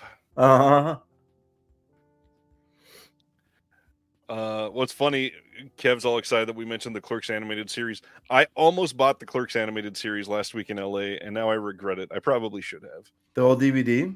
Yeah, I don't have it. Well, I know this is not relevant to this, but you know, if you ordered from View Askew website back in like early 2000s, Kevin Smith would sign every one. Yep. So that's one of the ones that he signed for me. Nice. But yeah, Toxic Crusaders, the series is awesome. I would say, I mean, I'm not going to sell it. You either kind of want to see that or you don't, but I love it. If you're really into Toxic Crusaders, out of nowhere, Fright Rags just launched a Toxic Crusaders line this week. I linked that as well if you want to check it out. They're actually pretty good designs. I'm kind of surprised. But yeah, if you're into it, check it out. This one is weird. So October 8th, Kino is re-releasing Thunderbolt and Lightfoot. But what's crazy, this is the same disc that was the second Blu-ray disc from their 4K release from last year. So they're basically just putting out a standalone Blu-ray, which I thought they already had before, but maybe it just wasn't the remastered version. So they wanted that one out for people that just wanted it on Blue and not 4K. I imagine that's the reason. We'll talk about this more in a minute, but do you think there's some market research out there that shows that if people see 4K, they're not going to buy it, even if it says 4K plus Blu-ray or something like that? I imagine there is market research that says that, but also market research that shows if it doesn't say 4K, they're not buying it. So, no, for sure. It definitely goes both ways. There's an interesting one we're going to be talking about later that they chose not to put 4K in, and I'm just interested to see if this is a trend. But anyways. All right. Next one, just an update from Scarecrow Video. It's been about 6 weeks since they made their big announcement about their fiscal situation, and we had Joel on the channel with Kate, and they just wanted to update everybody. And they said, as of writing this, which was about 10 days ago or so, they had raised almost $500,000, which is about a quarter of what they were after. They wanted 1.8 million total, and they've got a lot, and they've got still quite a bit of time. But they definitely want to show people that there's still ways that you can support. So remember, recommend any angel donors that you know to Scarecrow. You can alert any foundations or granting organizations that might be a good fit for them. If you're a nonprofit professional or you know somebody Seattle-based that could help, they will happily take advice from them. There's a member survey that's coming out, and I think it's either out or about to come out. And you can also rent by mail, support Scarecrow, rent by mail. Erica, who was in the chat earlier that we were talking about, highlights Scarecrow almost as much as me. There was something for the book that Erica needed that the only place that she could find it was from Scarecrow. So there are definitely titles that if you absolutely want it, Scarecrow is going to be the last stop. But also just spread the word. Make sure that people understand that it's somebody that needs help. And they can donate, and the website for that is listed here. It's the scarecrowvideo.org/SOS. Yeah, that we, living in Austin, we've seen one like beloved video chain go under. It was called I Love Video, and so yeah, it sucks. I mean, it sucks. Like it impacts the whole community. So it does. I certainly gave, and I hope other people do. Another update, this one from Treasured Films in the UK. They'd like to thank everybody, and they've been navigating through a transitional period while they change their wholesaler. They wanted to say that The Island is at the printers, while You Might Be the Killer is close behind. Dawn of the Mummy is still coming through the QC process so that they can get that out properly for everybody. And then a big update, they wanted to say that you've heard it here first. We have our first North American title on the way, and you can thank the BBFC for that. They will leave it there for now. Now, doing some digging, it sounds like it is this ultra gory, made for TV or shot on video Italian flick that was just denied by the BBFC recently. Not a guarantee, but it looks like it could be that. So we shall see pretty soon. I feel silly saying this, but I've never heard of Treasured Films. What? I mean, they've only released, I think, 3 titles so far that have actually come out. So I get that. No, but I mean, like, given our topic tonight. Oh, I've seen this Mausoleum release. Okay. Yeah. Okay. Treasured Films. So they're the UK based? They are UK based. However, if you're in the US, TerrorVision is helping sell their titles.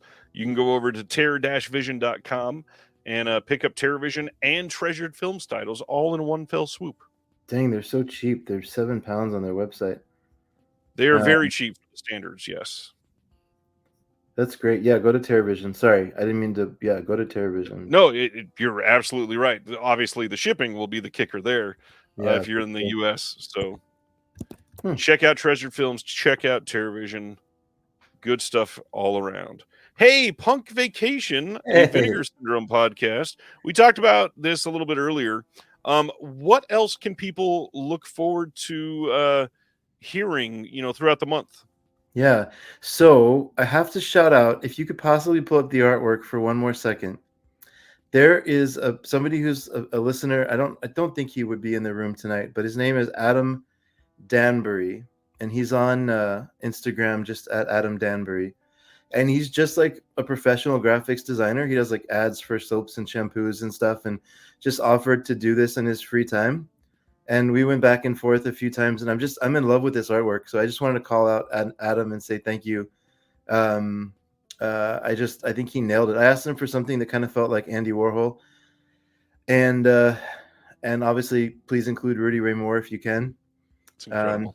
One of my favorite things about two of my favorite things about Vinegar Syndrome, and I think he nailed it. So but yeah, so anyways, thank you, Adam.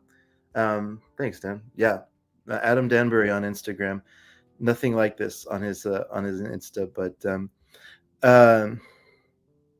so I really want to have it be organized, because I think the films and the content is crazy enough. So I want people to have like consistent expectations of what they're going to get. Then the episodes can get crazy, but the format is consistent. So the day, or like the day of or the day after the announcements, I'm going to be getting on with a Vinegar Syndrome employee, and we're going to talk about the announcements. So that's why Curtis was on in August.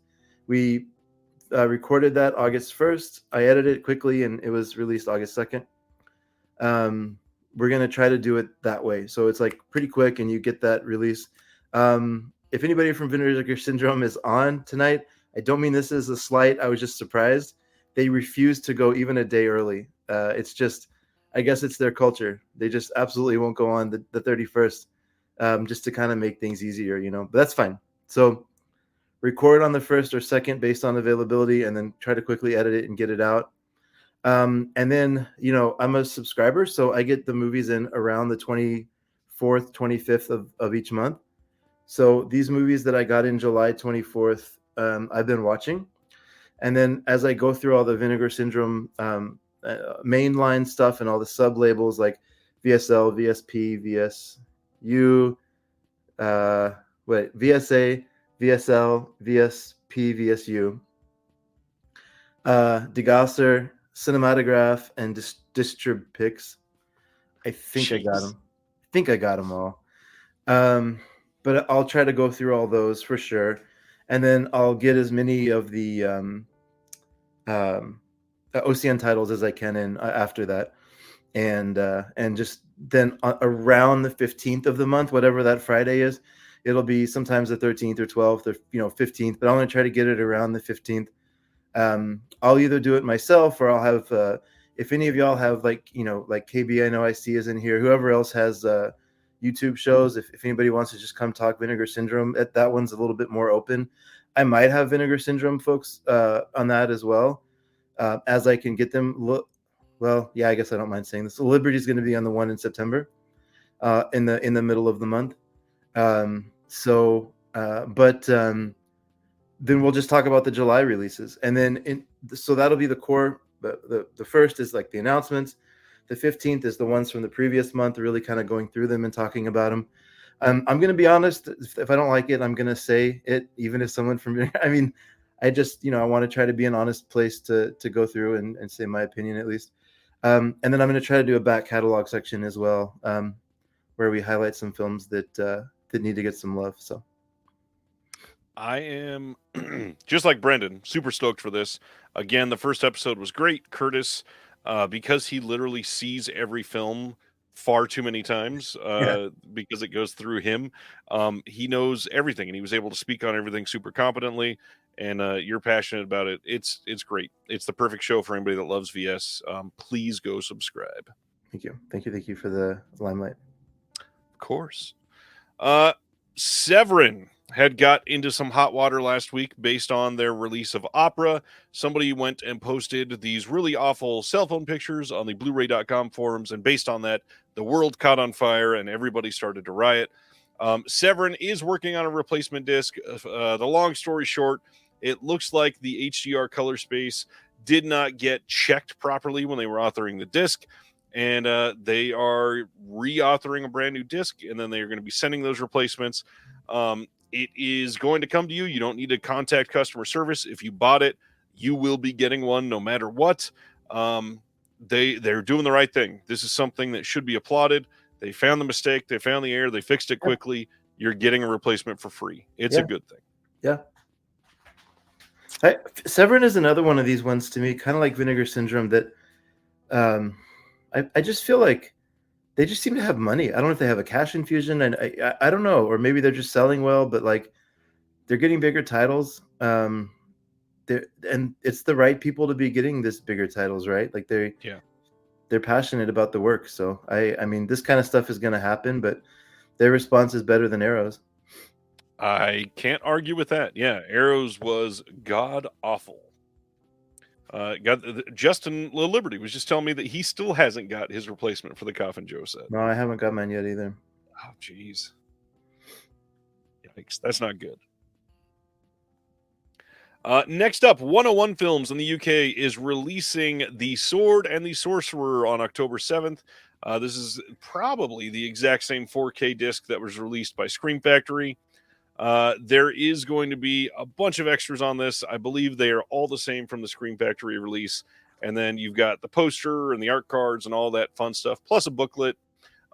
This looks like a really solid release. If you are a big fan of this movie, I would check it out. If you're in the US, you might want the Scream Factory one. In the UK, this looks like a great choice. Yeah. I feel like 101 is somebody that needs, I hope that, please, if someone from 101 is, I don't mean this in an offensive way, but I feel like they need an adult in the room. Like the work they do is so good, but it's like they don't release titles consistently and they're kind of all over the place. I don't know if they have I don't know. Like I like the company a lot, but I just can't seem to get a hold of like keeping track of what they're putting out or what's their vibe, or I don't know. But I love them. I mean, I'll probably get this one because I didn't get the Scream Factory one. 101 has got some huge titles over the last year. Yeah. I do got to be honest, just like Chris just said, if something's not right, I will say it. 101 has botched too many releases for me to trust, I think, for a while. Okay. They did the Johnny Mnemonic release that looked worse than the DVD. They've got aspect ratio and framing issues on another release that just happened about 2 months ago. They've had some other their 4Ks are not encoded super well either, but I don't know. I still got faith. They put out a handful of great titles that I love, and 101 Films. I'd love to see them come back. Fear City, that's the title I was trying to think of. Next, Shout Studios has just launched their Shout Select ticket savings sale.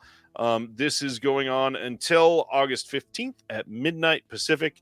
And this is one of those Shout sales that's actually a sale. Like, there are great titles here that are less than $10. If you are missing Shout Select titles, go check out the sale. This is probably some of the best prices that you're going to see on most of these titles. Okay. Some of them are on sale for the first time ever. I listed some of those in the post here. It is worth checking out. I don't know. I wish they priced all of their sales like this sale. Huh. The Wizard is something that everybody should own, I think. I'm trying to think of the other. They did the 4K release of Clue. They've done the Abbott and Costello box sets. Oh yeah, but this is only the Shout Select, right? Was that a Shout Select? It was, yes. Oh, cool. Okay. Yeah, I own a handful of stuff from them. They're trying to get. That's the one that has like the kind of like Criterion or style with the spines, right? I mean, it's got a number. That's about it. Okay, yeah. Oh, Glengarry Ross. Oh, the Sonny Chiba one. That's a good one. And Jackie Chan one. Those are the ones I have from them. They've done a lot of great sales. Clue is $25 when it was $20 last time. Yeah, so don't buy Clue 4K yet. Jeez. Although in that last sale, it sold out in like an hour. So it's a good movie.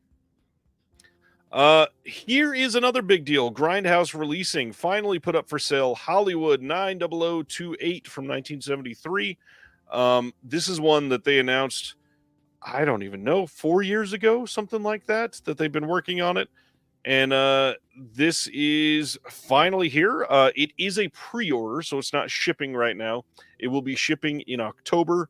Mm-hmm. But as usual, Grindhouse releasing absolutely overloads their discs. Yeah. So this has so much on it. It's a 4K restoration. It will not be released on UHD, so you don't need to worry about that.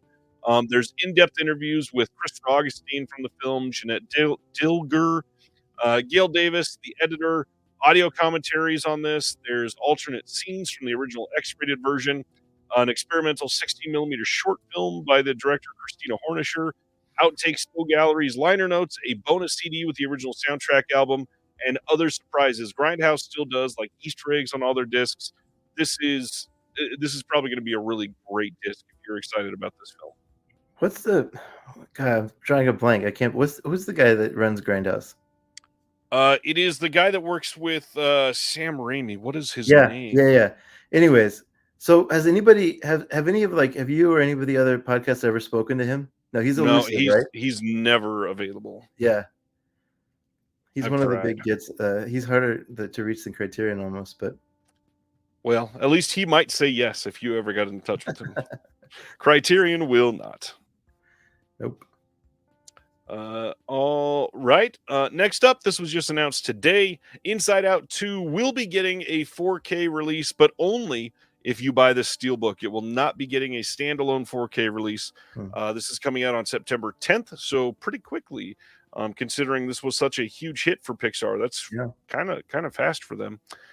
This will also have a standard Blu-ray and a DVD. There's no word on if this will be a Walmart exclusive steelbook. However, I wouldn't be surprised if this was a wide release. I think the last one was called The Rise of the Planet of the Apes. That one was a Disney title or Fox title, and it was released widely. So hopefully this is out there and available for everybody. The Walmart exclusive stuff kind of sucks. I do think the steelbook looks nice, and I love this movie, so I do hope to get this on 4K. How was it compared to the first Inside Out? I think it's just a tiny notch below, but it's almost more impressive from a psychological standpoint because there's more complex emotions displayed, and they do a really great job of explaining them in a way that, like, for my kids, they're the perfect age to watch this and understand and use that as a visual reference.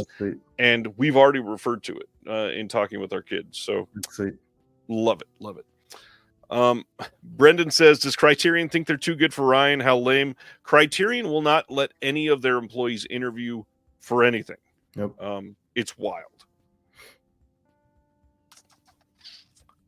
Next up is Twilight of the Warriors Walled In. This is starting to be in theaters tomorrow, but you can already pre-order this on 4K and Blu-ray, releasing on November 19th from Wellgo USA. This is supposedly really great. Sammo Hung is in this, and I'm excited to see this one. This one is right up my alley for sure. Have you seen the trailer for this? I have, and Sammo looks wild. This trailer is amazing.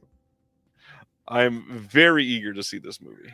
I can't wait. This will be a day one. If it's in the theaters, I'll get a babysitter if I have to. Like, I'll go. This will be one of the 3 that I watch this year if it comes to Austin. I hope it does. It has to. I mean, Austin gets, I would say most probably, right? I hope so. Yeah. Well, there's a good chance. The trailer just like blew me away. It just like, right. I don't know. I want 3 hours of that. I get it. Some left here, Kinds of Kindness. This is coming out on Blu-ray and DVD on October 8th. This is a Fox Searchlight title, so this will not be coming to UHD. I know a lot of people are pissed off about that. We got a couple deleted scenes in this, and then some featurettes, behind the scenes type of stuff coming on this one. This is Emma Stone. This is the Yorgos Lanthimos title. Emma Stone, Jesse Plemons, Willem Dafoe, Margaret Qualley, Hong Chow, Hunter Schafer, lots of big names, and this is supposed to be great. Yeah, I can't. I think I want to go backwards and see. I've never seen any Yorgos film except for Poor Things. So wow. Yeah. I feel like you would that should almost be the next They Live by Film director to go through. That'd be a really interesting one. It was pitched. Huh. All right. Yeah, this looks like a good release. I'll definitely be getting this one.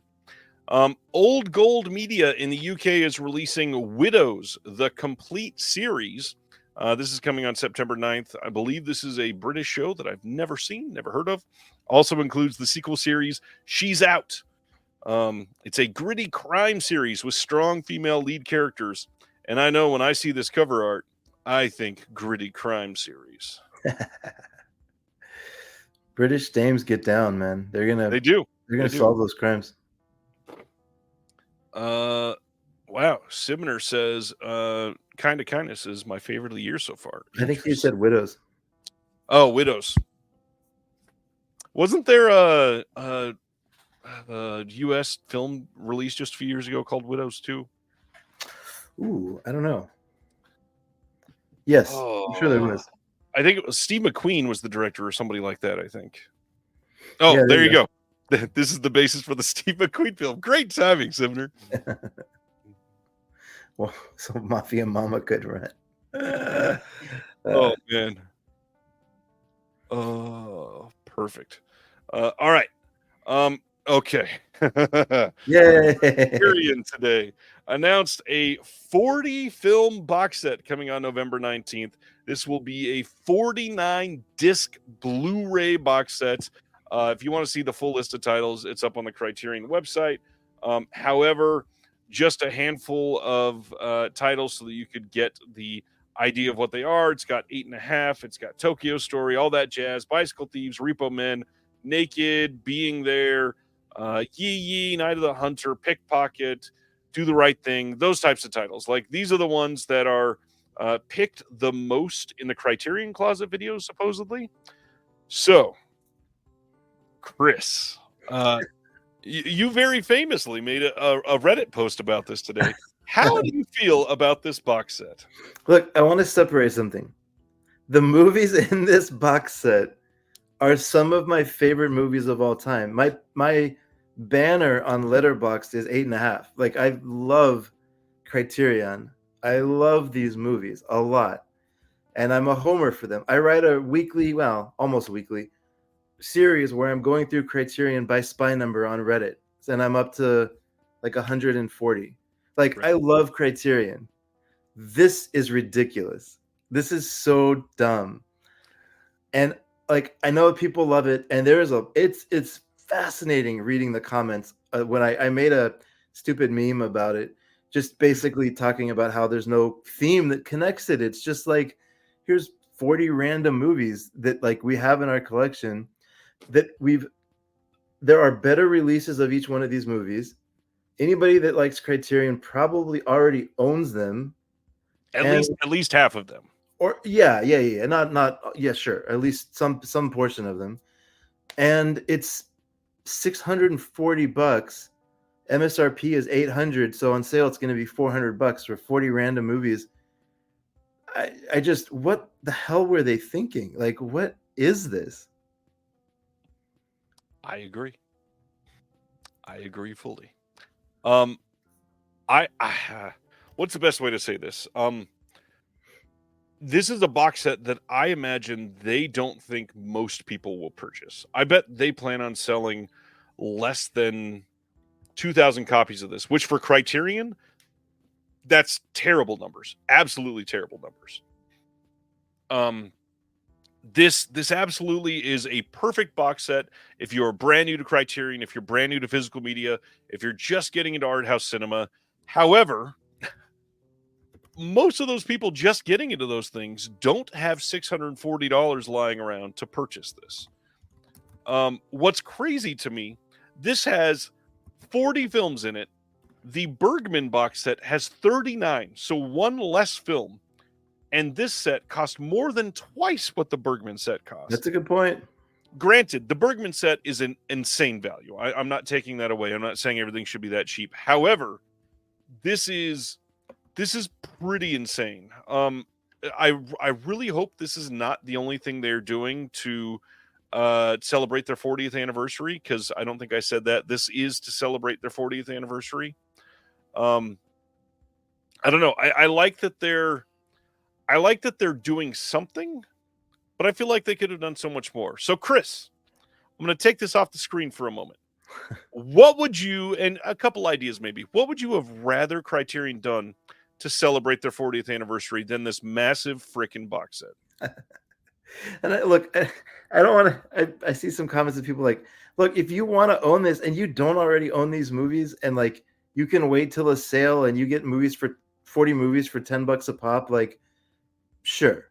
What I guess, right? Like, I get it. I just don't understand the business decision behind doing something like this. it's just, I don't like the hardcore Criterion fans are not gonna. They might get excited about it, but they're not gonna buy it. So it's just like, so who's it for? That's my main point. Right. Yeah, that's a great point too, Mandible. Okay, so what should I mean, the answer is Kurosawa, right? Like, Yeah, it's the obvious. like figure out Kurosawa and put it out. Or I mean, because they already did Fellini, they already did Bergman, and so finish it. Like the big directors, you could do Otsu, I guess. You could do 40 movies from Otsu, and still only cover like half of what he put out. But still, you could make some good progress on Otsu. Yeah, Godard, exactly. Godard, Kurosawa. Like I think that's what you do, right? Like this just, or you say, like, starting in some year, like, we're gonna release the best movie in 40 years, or like, something. But like, this just doesn't make any sense. The logic behind it was just people went into the Criterion closet and picked this movie, so let's make a box set out of it. Like, what? To interrupt the ranting for a second, KB says they made a greatest hits compilation. Music fans never complain about those. I will counter that and say, literally almost every greatest hits compilation in the history of music has like 2 bonus tracks. That's the only place that you can purchase them. Do that to us. Put 2 films in this box set that can't be purchased on their own, or give us 10 4K upgrades in the box set that are already in there, and announce, hey, these will come out on their own over the next 3 years. Sure. But if you want them now, you can get them in this box set. People would have jumped all over that. People would have been praising this like crazy. There is no reason to get this if you even have, I don't know, like, what's the value proposition here? So this will be on sale. If they do this half off, which they probably will, it'll be $400. If they do that, that means that you're paying the equal price of 20 different films. So if you have 20 films in this box set already, this is a crapshoot. You're going to be duplicating those. You could sell those potentially. However, if you had like 10 of these, that's a lot more appealing. If you really wanted all of them. But that's all I'm going to say is there's lots of ways that they're going to make this work for people that already had them.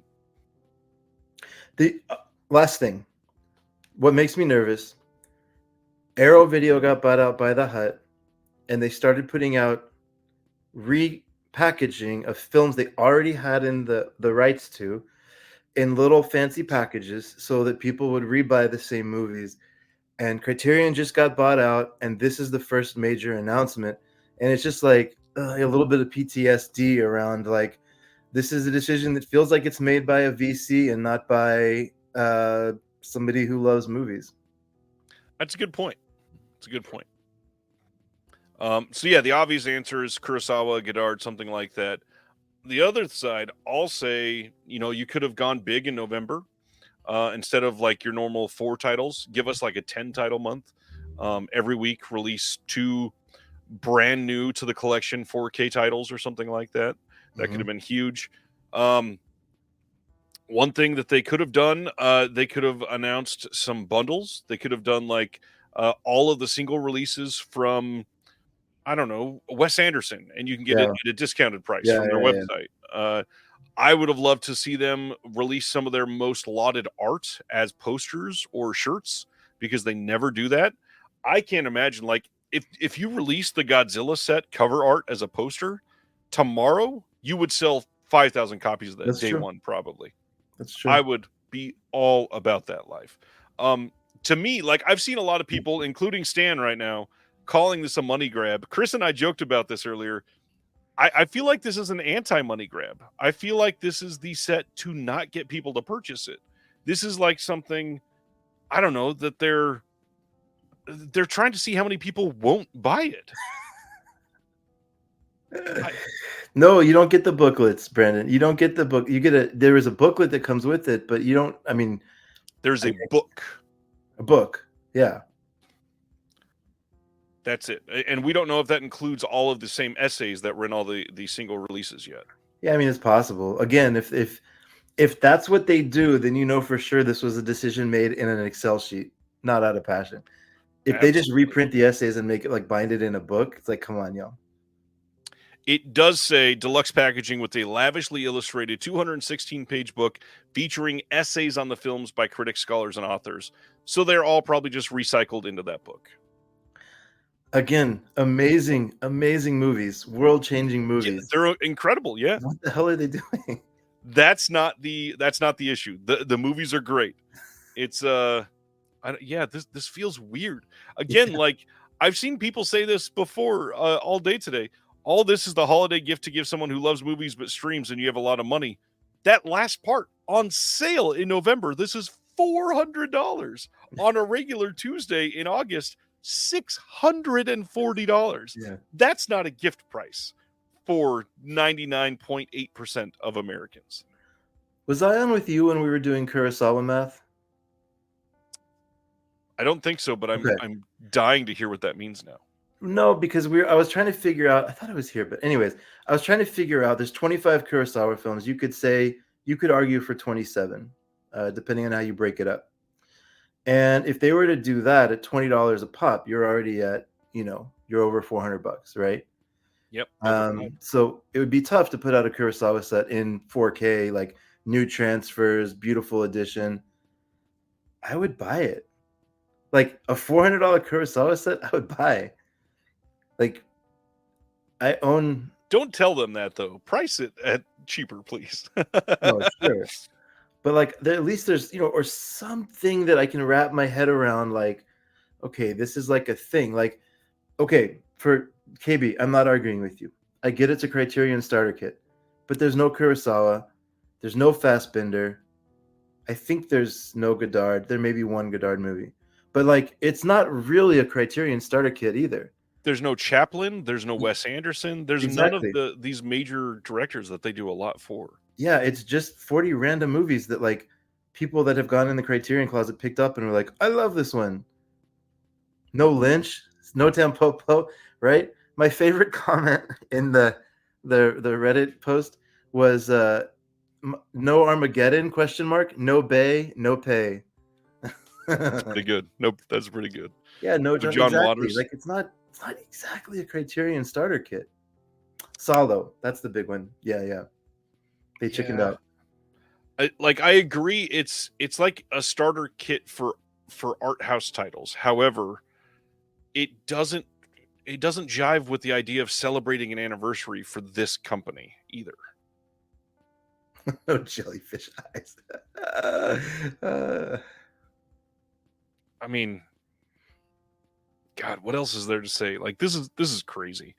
That would have been cool. Maybe they should have included all the films that have never been selected in the Criterion closet. Honestly, that's more interesting. People probably have purchased those less. Sure. It is beautiful art though. Like it's a pretty looking box. Yeah.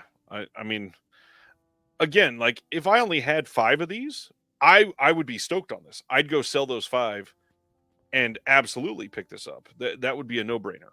Mm-hmm. I don't know. I could rant on this for the next hour. But that's not it for today. We got some other ones. Let's keep going. Hey, Kevin was in the chat. Not sure if he's still here, but the Almost Major podcast has also joined the Someone's Favorite Production Podcast Network. If you've never subscribed to Almost Major, they are an incredible podcast that I've fallen in love with over this last year. They are dedicated to the mini major studios and the films that they've released.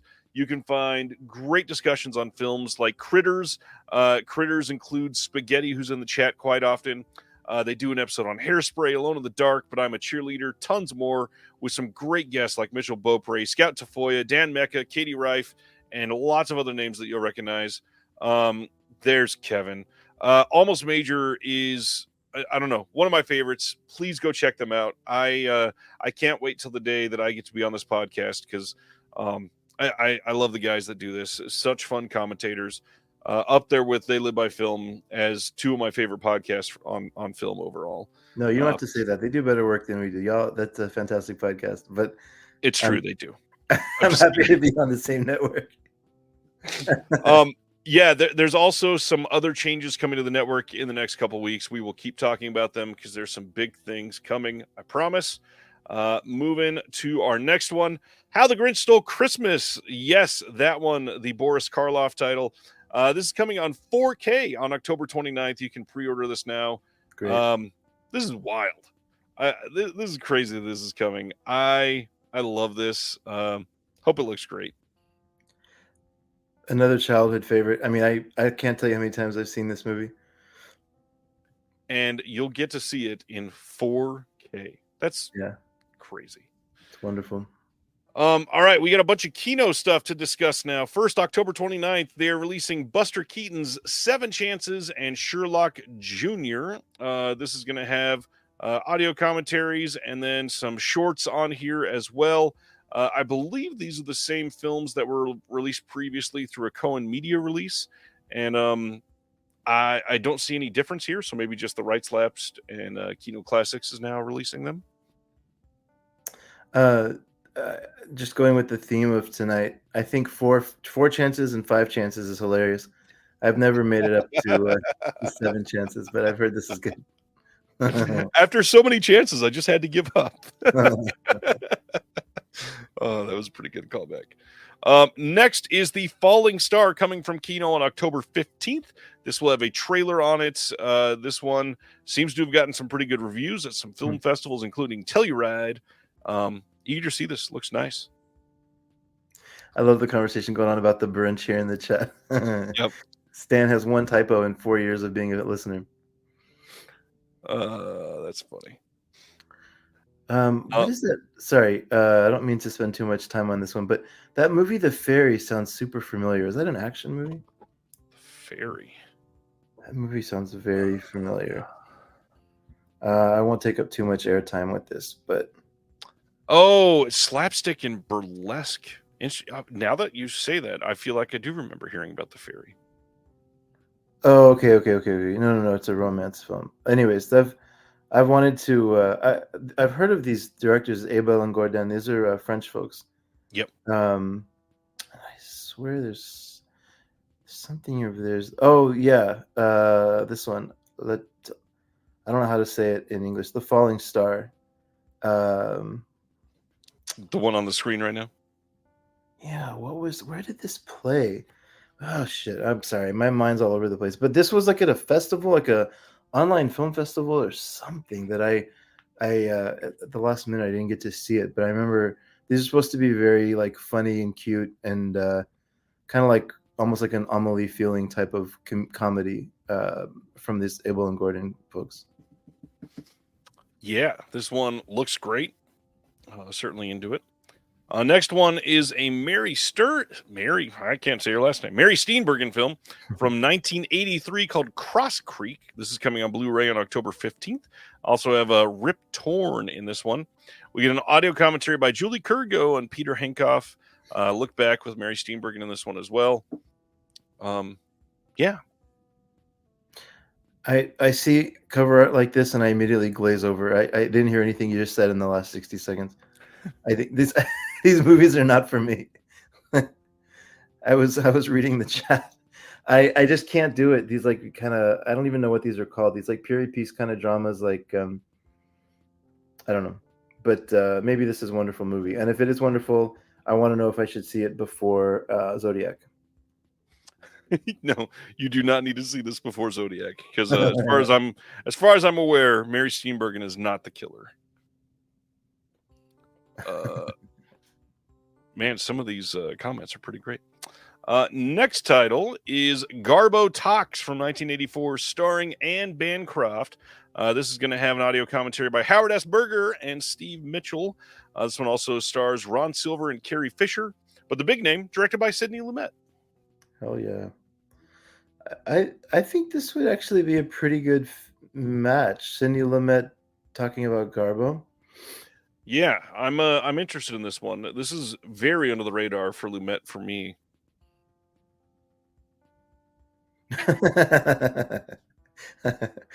Okay, Brendan, normally I would say I would sign up for that, but that means I have to watch like hours and hours of anime, which I can't agree to. Plus 40 Criterion films again. Well, I've seen most of those probably, but Stan, it's okay. Okay, all right, fair enough. Next up is The Boy in the Woods from 2023, coming from Kino on October 15th. This tells the remarkable true story of Max, a Jewish boy escaping Nazi persecution in Eastern Europe. After he is separated from his family, Max finds refuge with Christian peasant Jasko, who hides him in plain sight until attempts standoff with Nazi police. Afraid for his own family's life, he sends Max to live in the woods, where he learns to survive alone.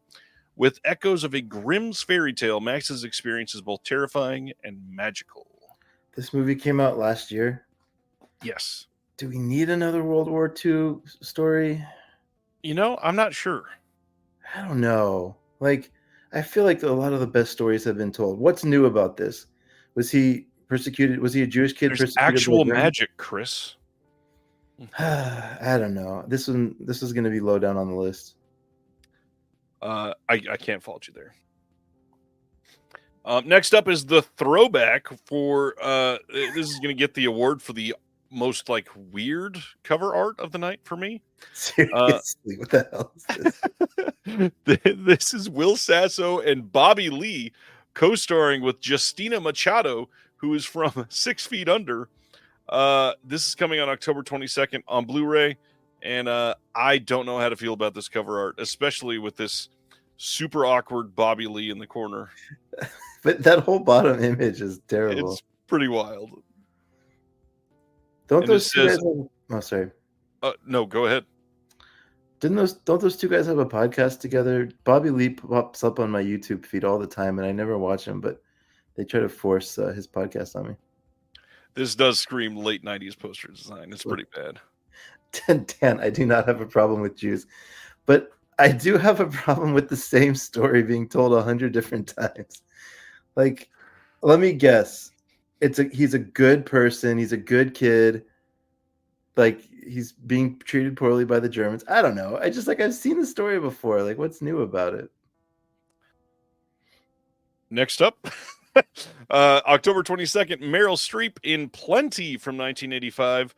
This is going to have an audio commentary by Julie Kurgo and Peter Henkoff again. Conversation with the director, and this one is a pretty underseen Meryl Streep. I'm glad this is coming out. Also kind of a weird cover. Very odd cover, yeah. I mean, but I will check it out. She would settle for nothing less. Meryl Streep in Plenty, she would settle for nothing less? Nothing less than what? Than Plenty, Chris. Yeah, leave those Germans. Oh my gosh, it's a World War II movie. No. World War II movies made in this one looks like 70s or 80s. Fine, there's still fresh stories now. I'm just saying in 2023, are there really new stories coming out that we haven't heard before? This is the night I get deemed a racist. Well, it all finally caught up with you. Bring them all in. I love Jews. All right. Next title, Fluke. This is our last title, Fluke, from 1995, getting a Blu-ray release on October 22nd from Kino. This is a wild story. So this says, Fluke is a heartwarming and uplifting tale of puppy reincarnation. Directed by Carlo Carle, starring Matthew Modine, Nancy Travis, Eric Stoltz, and the dogs from Full House and Homeward Bound 2. This says, newborn puppy Fluke, waking up on his very first morning, discovers a wondrous world of excitement and fun. Whether romping with his brothers and sisters or curling up by his mother for a nap, Fluke is as contented as any young pooch can be. But when recurring dreams and a series of mishaps trigger memories of a very different world, he slowly realizes that he once had a very different life as a man. Convinced of his previous identity, Fluke sets out on an extraordinary journey that leads him back to his human family. Holy shit. What is this story? Now, this I can get behind. If they said this in World War II, I'm in. I don't even know what to say about this one. Yes. We got an audio commentary on this with the director and an interview with the director. What year did this movie come out? This is a 19 what? 95. I do like the era where they thought that like these kind of projects were getting greenlit. Like, can you imagine pitching this and the producers being like, yeah.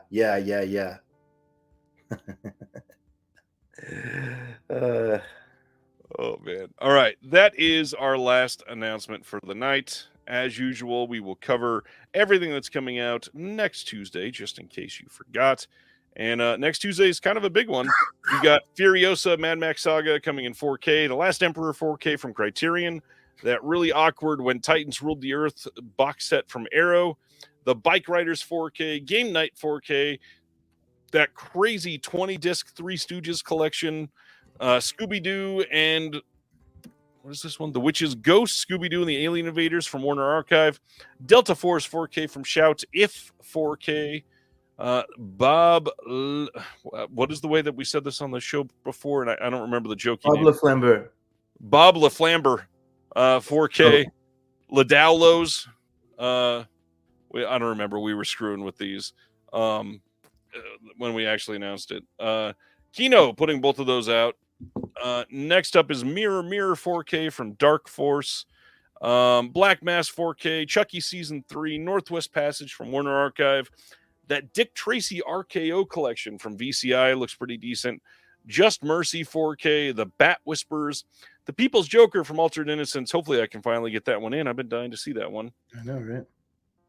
Navajo Joe reprint from Kino, Harem Scarum Warner Archive, Observe and Report from Shout Select, which, by the way, is $30 for Observe and Report, when that's been like a dollar bin title for so very, very long. That's wild. It's like Paul Blart coming out at $30 or something. Except Observe and Report is a much, much better movie than Paul Blart. Oh, okay. Idiot's Delight from Warner Archive, Brief Encounters and a Long Farewell from Criterion, Maria True Story from Warner Archive, War of the Buttons from Warner Archive, Stars Fell on Henrietta from Warner Archive, 99 River Street from Kino, some standard edition releases, June 0 from Cohen Media, and that's about it. Any of these that you got in or about to get in that you're excited about there, sir? Definitely People's Joker for sure. I can't wait to see that. I'll actually probably pick up Furiosa. That movie was great. I've not seen it. I definitely want to check that one out myself. I can't stop laughing at Dan's comments. You like Game Night a lot, right? I adore Game Night. I think Game Night is maybe the best comedy of the last, 15 years probably. Dang. Does it have dogs coming back or people coming back as dogs? It does not, because it's not 1995 and we just don't make movies like that anymore. It's a shame. All right. Now, it is time to get into the main event of the night, which is our discussion on overlooked labels. And funny enough, most of mine have been mentioned at some point in the show tonight, I think. So it's just going to be like hammering home how this happens. We'll go back and forth on some labels.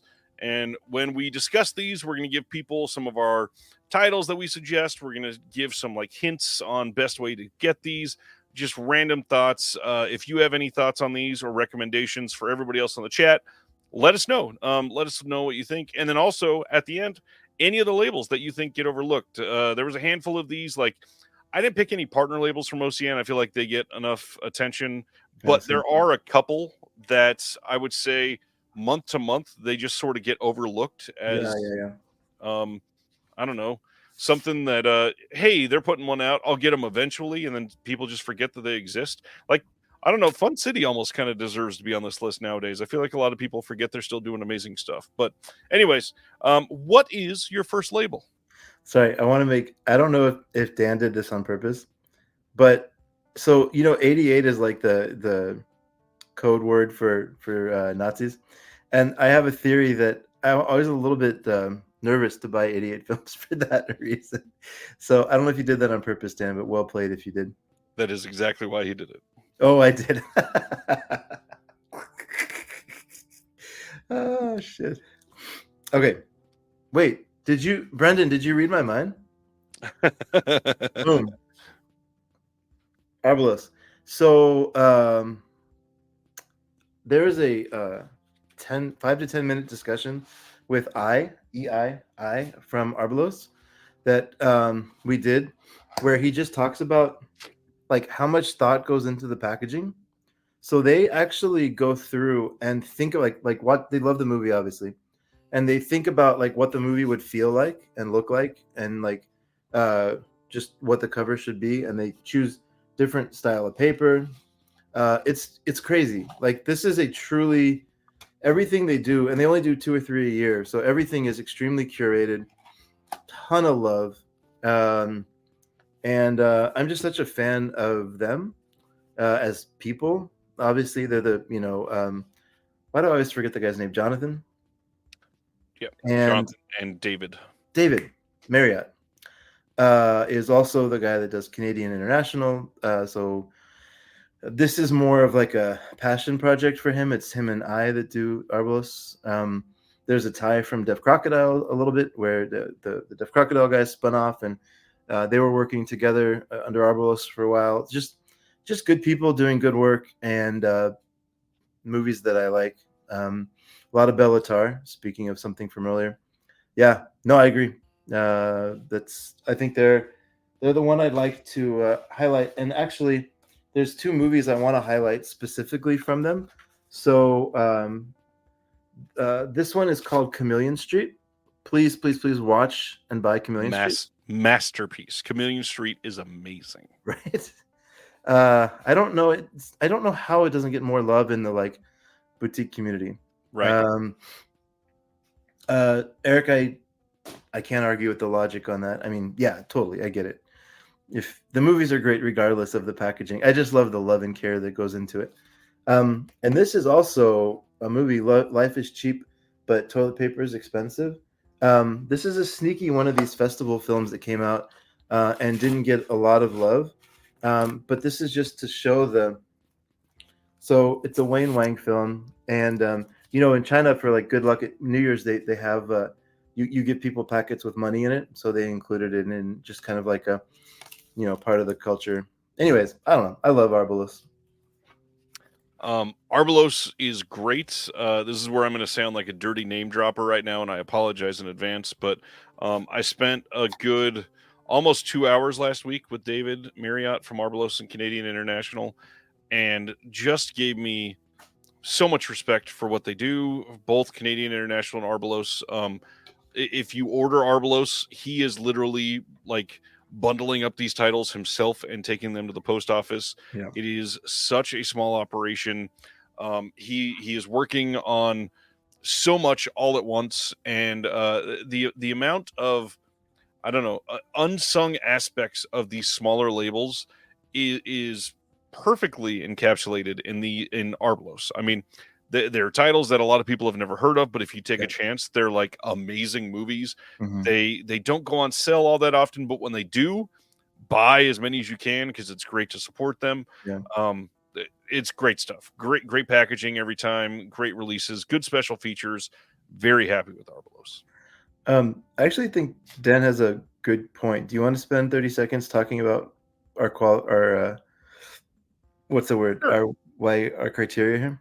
Yeah, our qualifications. What did you think about when you were trying to list this? So in my mind, it's clear, but there are certain labels that are like coming up to where people just instinctively go once a month or follow their announcements. Like Severin's not once a month, but like everybody goes to Severin for the sale and at least twice a year, if not pre-orders their stuff. Vinegar Syndrome, everybody goes, they know about it.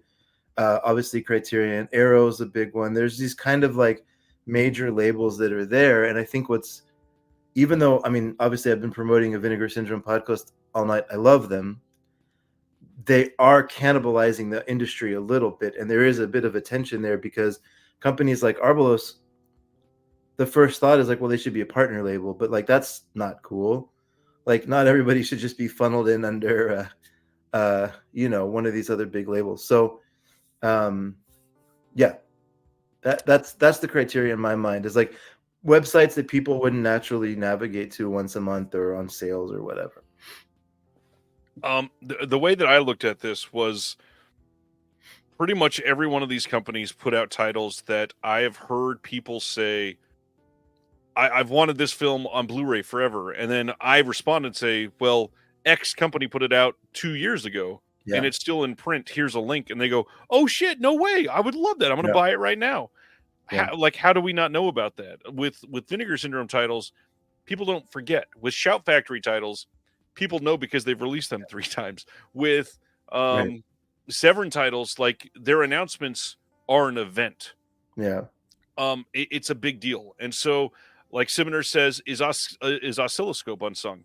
Absolutely. I mean, speaking of, this is I just got this in my subscription. It's an Indigo Girls documentary. I'm stoked on watching this. However, how many people know that this is even coming out? How many people have heard of this? How many people have heard the word Oscilloscope and went, that's a boutique Blu-ray company? Yeah.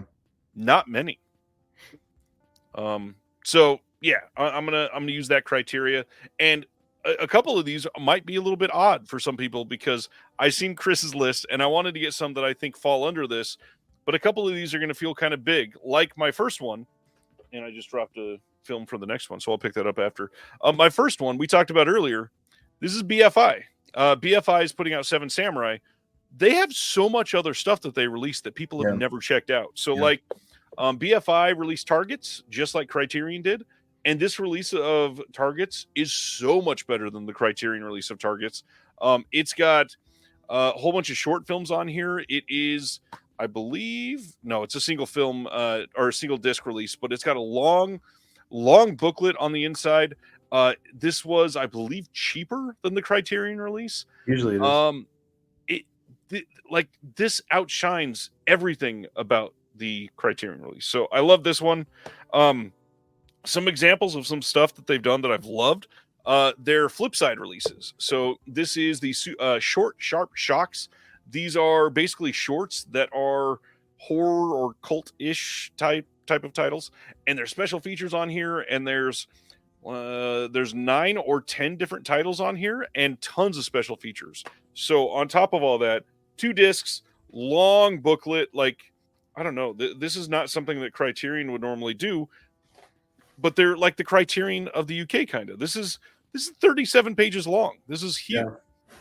Yeah. So love that. And then they also get some bigger releases for films that maybe some people have heard of, but they give it this lavish treatment. So like Lehen, this got this deluxe box set release from them. This is only a Blu-ray. I think this was done on 4K by Criterion or somebody now. But again, thick booklet, nice special features. Tons of special features, brand new 4K restoration, great looking disc, amazing movie. And it's backed by the British government. Like supporting this, you can feel good about supporting film restoration too. You're actually giving money to a company that is literally their mission statement is about archiving the film of a nation. That is the whole point. And funding the Queen, which is great. It just feels good to preserve her. We got some comments. Sibner is saying, is Nova? Personally, I don't. This is where it gets tough. I don't even really count Nova Media as a boutique label, even though they kind of are. Like, they didn't produce the films, but they're literally just licensing studio discs and not doing anything other than putting it in a. They're putting like a Honda Civic motor in a Rolls Royce body, and that feels weird. I don't know. Brendan Timmons, the hardest part in this game is having an identity to your releases to the point that people implicitly trust the curation. Amen. That is like the most important part of all this. If you want to be a small label and survive, you have to have something that people can count on. Ronnie says, I mean, I'm a lesbian boutique Blu-ray collector, and I hadn't even heard of that Indigo Girls doc release. And that's because technically I don't even think it's released yet unless you're a subscriber. Def Crocodile, Mondo are the smaller labels that have mastered that aspect. Fully agreed, especially on Mondo Macabro. I agree. BFI always does it right. Network, I guess, would have been had they not gone under. To a point, I also feel like they just did a lot of kind of whatever they could get their rights for. They almost felt like a Mill Creek type of label to me. Network for me kind of felt like a Twilight Time, whereas like they had their following, and if you followed them, like you follow them, you know, pretty religiously. Close, yeah. Yeah, but I don't know if they Like their releases weren't popping up on boutique Blu-ray. I don't know if that's the best, criteria. I get that. Terry wants to throw out, is it pronounced Scala, Terry, or is it Scala? BFI just released that, and it seems like Severin might be working on a release of that. That's not been confirmed, but they've been promoting theatrical plays of that. Check out Ghost Stories for Christmas, released from BFI. They're great.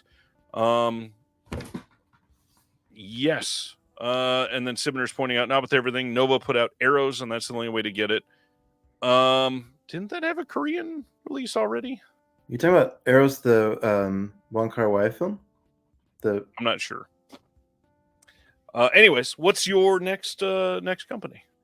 So this is a label that you actually turned me on to. So if you were going to, okay.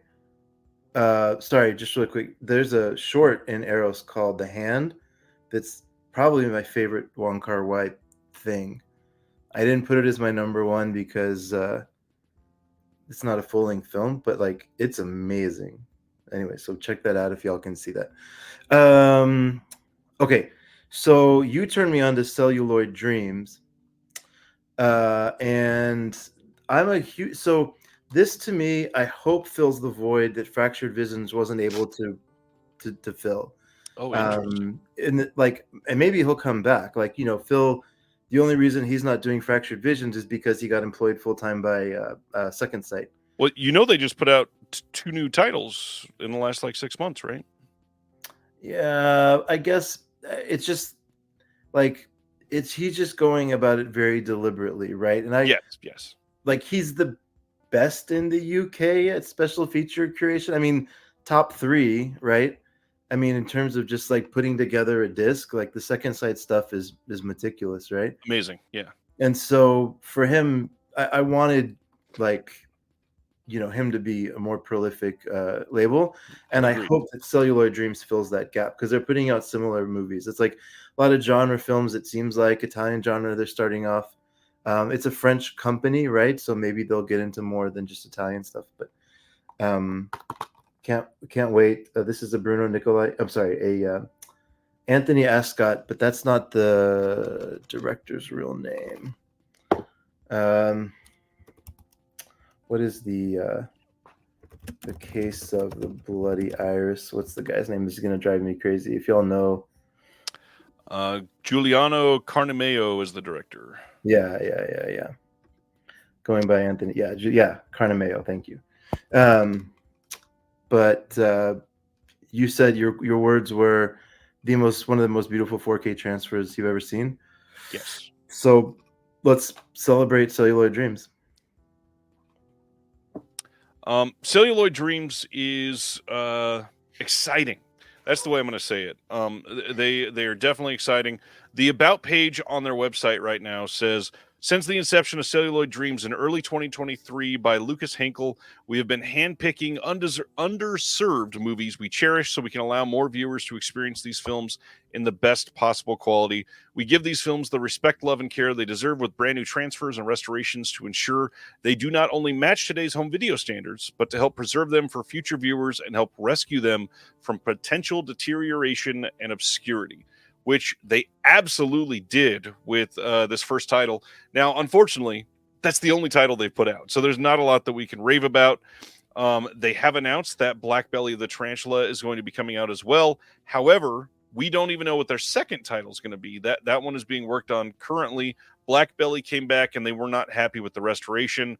That is going to be, I believe, the 3rd or 4th title now. So we shall see what comes out soon. Hopefully we hear word soon, because I know they're working on special features because I got somebody to work on the disc for them. These are looking really great. My next one, again, was mentioned earlier a couple times, and I really got to throw out some love for many aspects of this film, but I'm going to trash all over the cover art because we always do this when we bring this up. Cohen Media Group. Love the label. hate the giant C. Let's get rid of the C, Cohen. Let's do something different about that.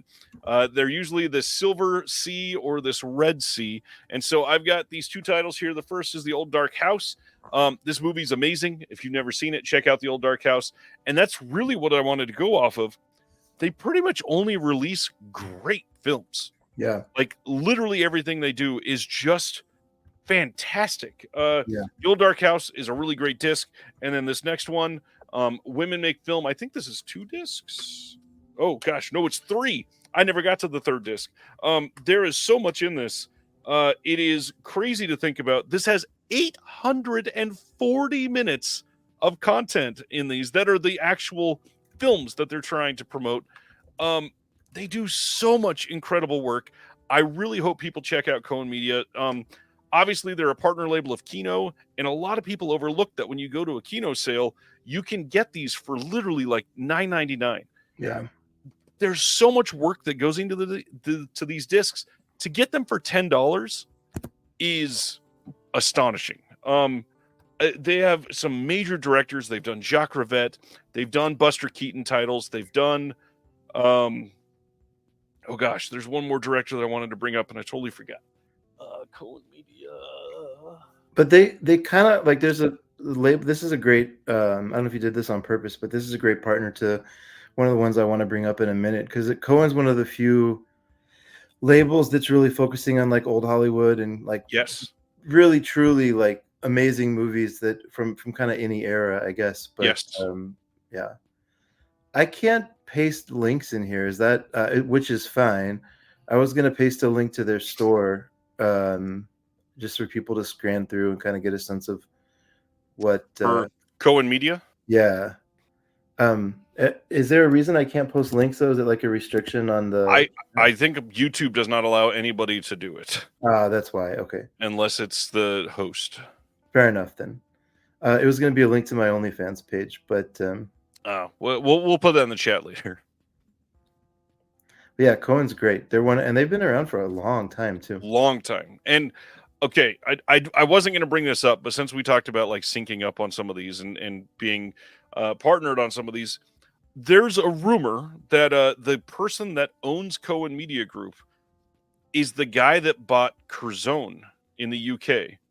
And that's the reason we've been getting these massive director's box sets, because he saw this vision for this in the UK and wanted to put out these lavish special editions. Oh. If anybody can track that down and actually substantiate that, please let me know. Send me a link. Find a way to be able to put that out. I would love to be able to talk about that in a way that is legitimate. And I don't want to report on it unless I see that that's provable. And I can't get the people from Cohen to answer me. So.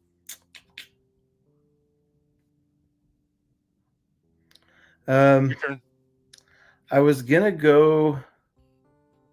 All right, Sibner, hold tight because I want to get back to what you said, but I do want to shine some light since we're on Cohen.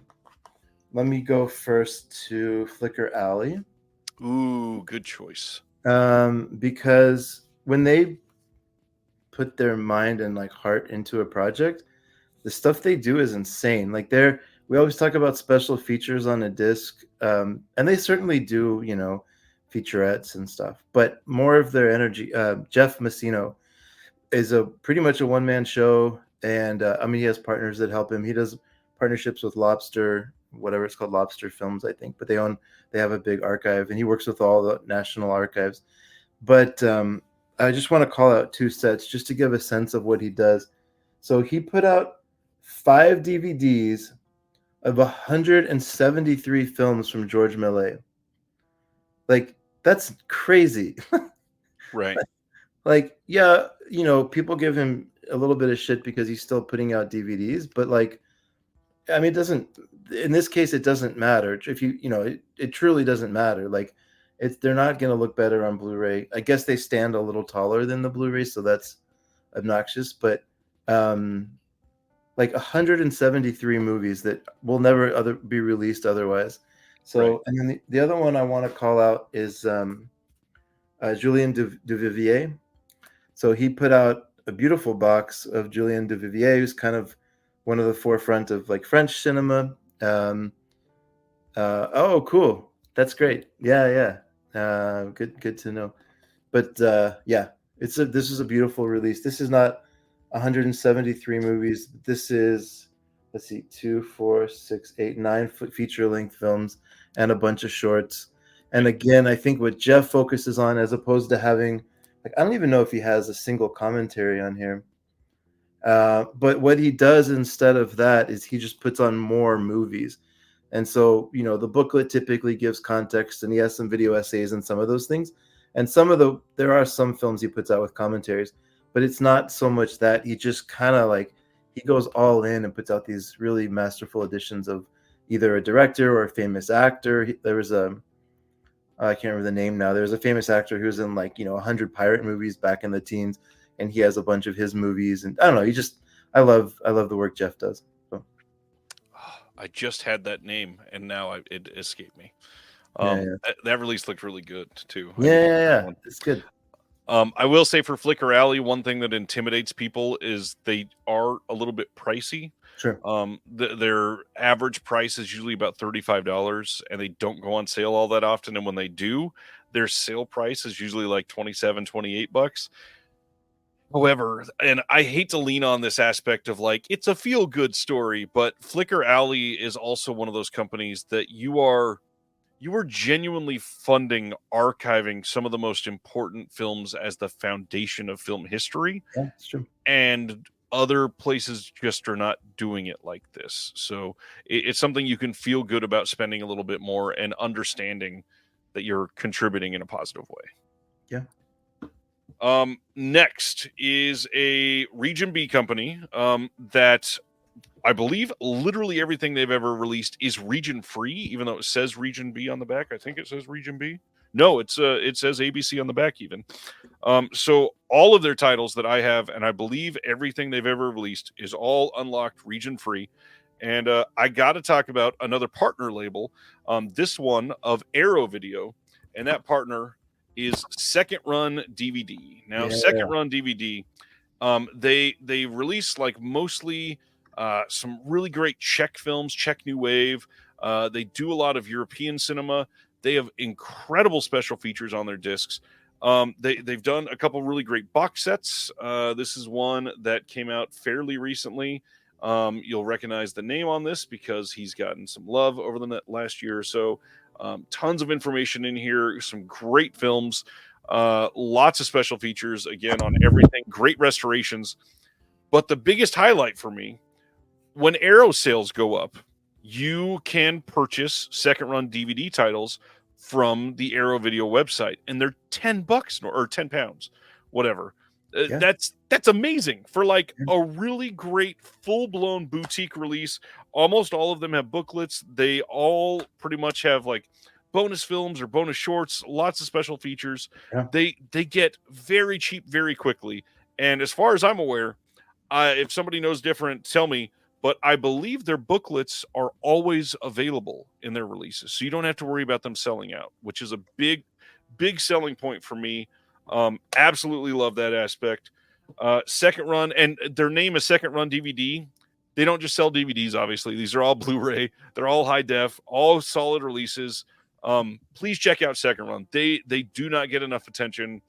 I know that I post all of the announcements under the Disconnected channel, but still most people that follow this hobby all follow Dawn of the Discs.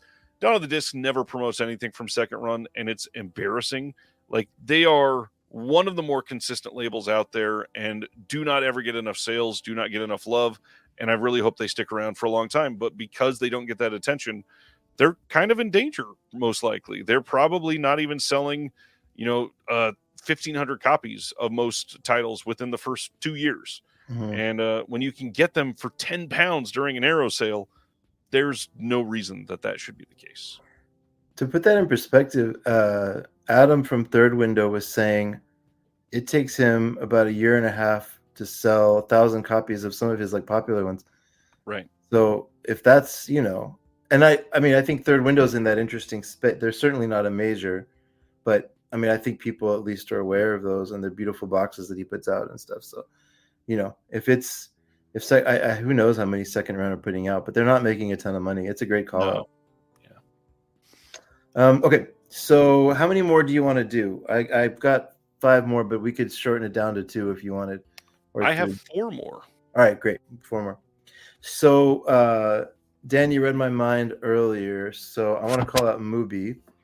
The title I want to highlight is they put out the Kingdom trilogy from Von Trier. So this is the only thing that I have yet to watch from Von Trier. Running through all of his films was an absolute nightmare emotionally, but he is a master. I was hanging on to hear what word you were going to use there. But they have like movies in this interesting space where, I mean, everybody knows Mubi as a streaming channel, but like they got Decision to Leave. They have the physical release for that. They got the physical release for Benedetta, for Bergman Island, for After Sun. I mean, they have major festival movies. Like they're building a brand, and their releases are great. I've never had any complaints on quality of transfer or quality of disc or authoring issues or anything. I mean, they know what they're doing. And they're putting out titles in both the UK and the US, which is a big deal for a lot of these companies. Ronnie, yes, Chris is frozen on video for sure, even though I can hear him just fine. We are able to see titles that they can do more for than Criterion. Decision to Leave, their release of Decision to Leave is better than the Criterion release. Mubi is a great company, and beyond that, they do solid special features. They're fairly inexpensive. You can get them at Orbit, and then when they come out in the US, there are lots of places that you can get the Mubi titles. So yeah, Mubi is an incredible call out. Thank you for that, Chris. And I think people forget that they're kind of the good guys. I mean, they were around. Yeah. They're not like some major corporation. They're just out there trying to promote films. So. And beyond that, they have their own streaming service, which is one of the better streaming services. Yeah. It's extremely human curated. None of this algorithm stuff. They have titles that they put up that literally somebody is selecting for them. Yeah. Oh, there you go. Eric was calling it out right as I said it. Brendan is out. Have a good night, Brendan. Did Criterion put out Decision to Leave? I believe they did. I didn't misspeak on that, right? I don't know. Let me check. It's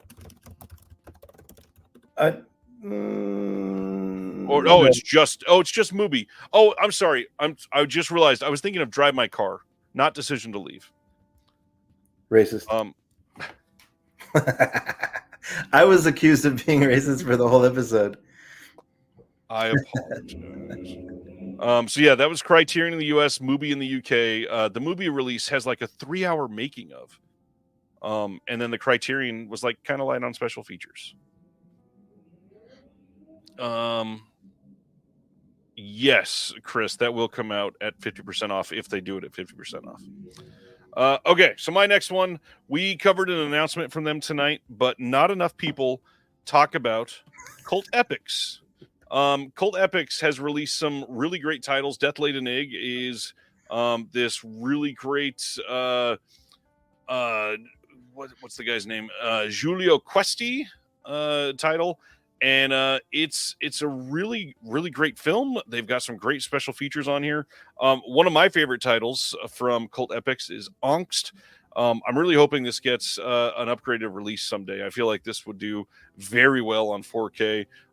But the amount of work that Nico at Cult Epics puts into his releases is really telling of how much you care about your films in your catalog when you do what he does. And the crazy thing, Cult Epics has been around for, oh gosh, I think we're going on like 27 years. I never remember what the exact number is from the interview, because he blends a little bit on his timeline because he worked for a video store before doing the Cult Epics thing, and he was doing bootleg VHS and stuff like that. But Cult Epics has tons of incredible titles that they put out throughout the years.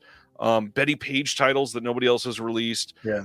Some really great Jolly titles, some really like underground cult stuff.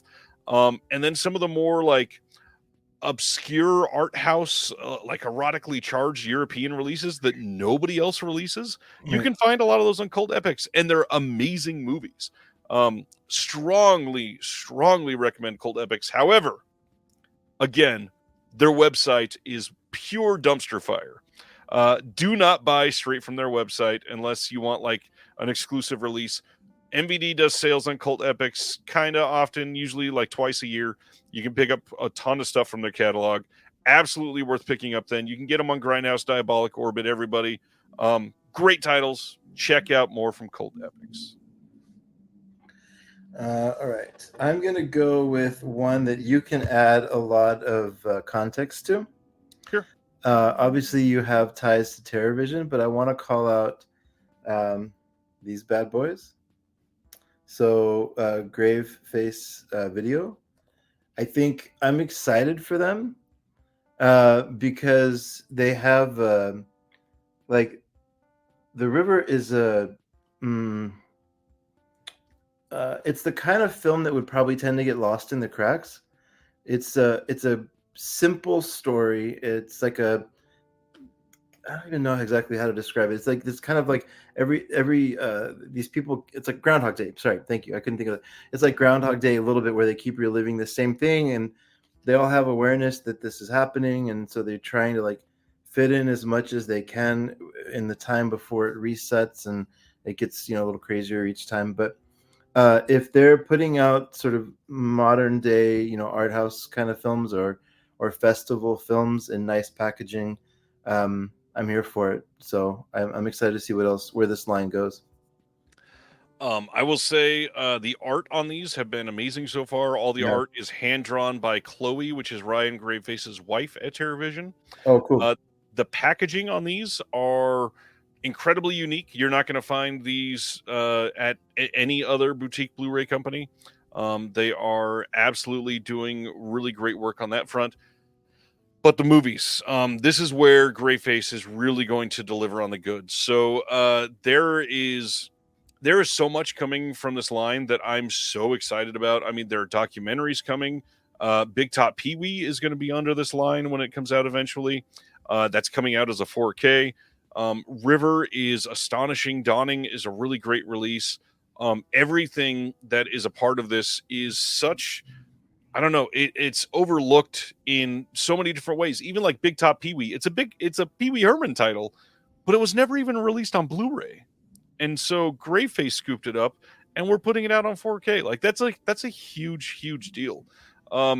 There are titles coming that are going to blow people's minds that they were able to acquire and are going to be under this line. Beyond that, the random underseen films that will play at like 3 film festivals and then never be seen again is going to make some people very happy with these. I will champion the Greyface titles till the day I die. The River doc or the River disc is great. We have a visual essay on it that I'm pretty proud of. Very happy with it. It's a great movie. Same director that did Beyond the Infinite 2 Minutes, and it's the same writer as that film. And what is the other one? I can't think of it right now, but it's another one. It's another time. Now you're racist just because they're Asian. Yeah, the other one is great, and I can't think of it right now, but it's a stupendous release. Everybody should check out Greyface. They do great stuff. But the big thing too, I think they're the first one that we've talked about as part of this that you can subscribe to. You can get a 10-film Greyface subscription with a really nice shirt and get the next 10 releases of what they're putting out. I am very happy with their upcoming 10 titles, and I think that most people would be too. It's a very, I don't know. It's a really high quality mix of genres. So if you are somebody that doesn't get stuck in one lane, like I know a lot of people just love horror and cult, this is probably not the subscription for you. If you're a big fan of trying everything, this is kind of like the perfect way to blind buy a lot of stuff and really fall in love with underseen cinema. Okay, great. My next one, you said Summertime Machine Blues. Thank you so much, Terry. That's the one. That was the other title I was trying to think of. Same writer. You mentioned these guys earlier, and I mentioned these during the announcements of something as well. You said you count them not quite as a major, but I had to shout out Third Window. Adam through Third Window is he is like the ultimate one-man band. I know. I mean, the fact that he does all of like most of the art that doesn't have key art already, he does translations for subtitles himself. He does all of the acquisitions. He does festival promotions for these films. He is on the ground doing everything. And two of my favorite releases from them, One Cut of the Dead. They brought this single-handedly to the US, and this film exploded because of Adam's really, really shouting this out. And this is an amazing movie. And then you shouted out their box sets.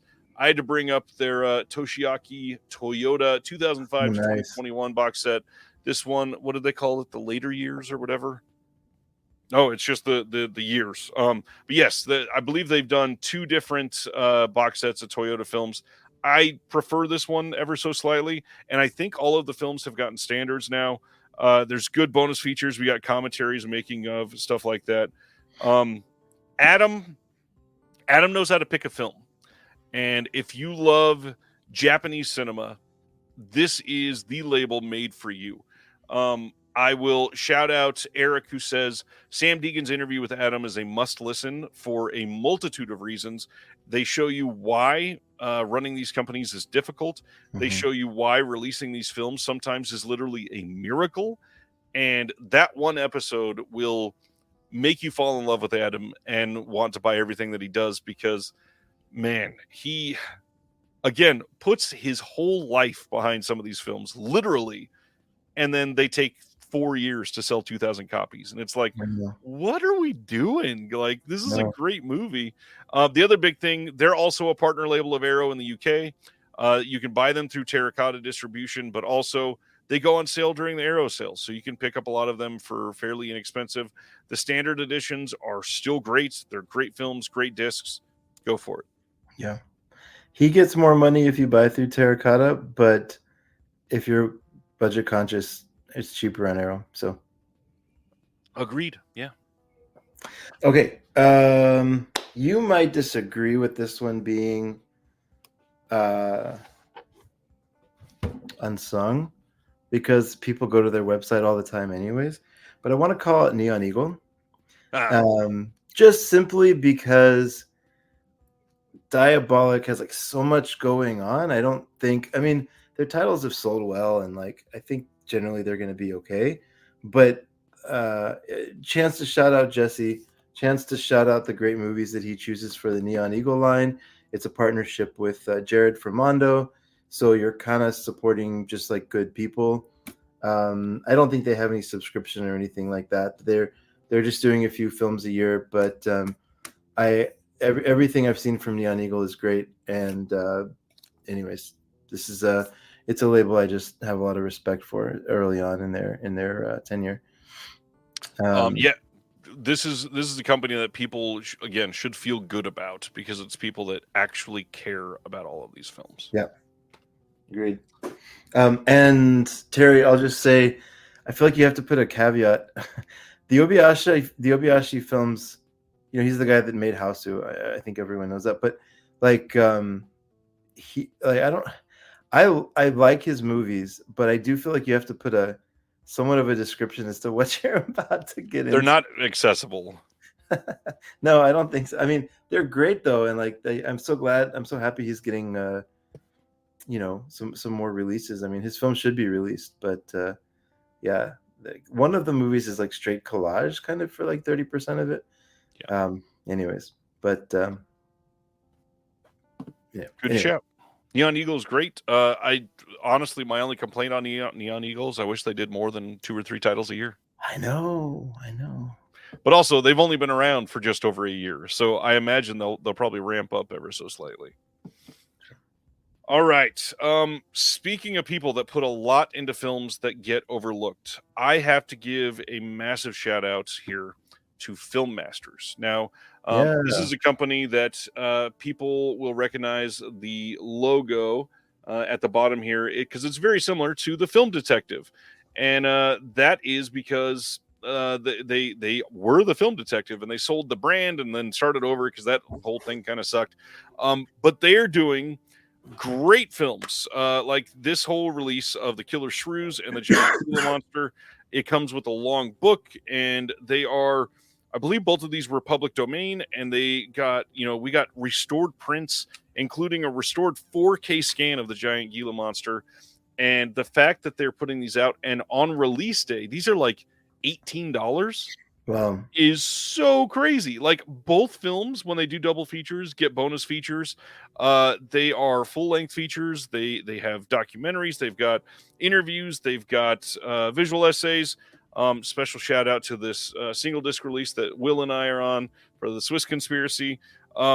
They're choosing films that are in the public domain. Sometimes they're choosing films that people saw in like the 80s once or twice and then just forgot about. And then they'll get announced and people will go, no way, I saw that when I was a kid on late night TV. I've been wanting to see that again for years. And then they'll put it out and it's like, we get a 4K scan of this random ass movie that you saw in a drive-in in 1981. And suddenly it's this like memory inducing machine that people are loving Film Masters. The people that work there are incredible. They're incredible to work with. They love what they do. Again, a very small company. Please check them out. Film Masters deserves a hell of a lot more love. That's great. They've been around for a long time too, right? Yeah. In different iterations, but yeah, definitely. Somebody who's not been around for a long time but has hit the ground running is a company I mentioned earlier, Error 4444. Nice. So I'm showing off the release of Scissor Penis and Run and Kill. My 7-year-old was home when I opened up a copy of Scissor Penis, and we had a lot of laughs about that. I did not show him the movie. But can I show this on YouTube, or is it going to get... I think you're good. Okay. It's just great artwork. Anyways, Sam and Logan have been on your show twice, I think. If not more, we've had them on twice. They're just two kids. I mean, I hate to call them that because I mean they don't like to really talk about their age, but like they're fresh out of film school and kind of art school, and they love movies, and so they're putting out the movies they love, and they're amazing. Like my only, like, if there's a complaint, it's that they throw like too much stuff into each release. But I mean that's not really a complaint. It's just they're incredible features.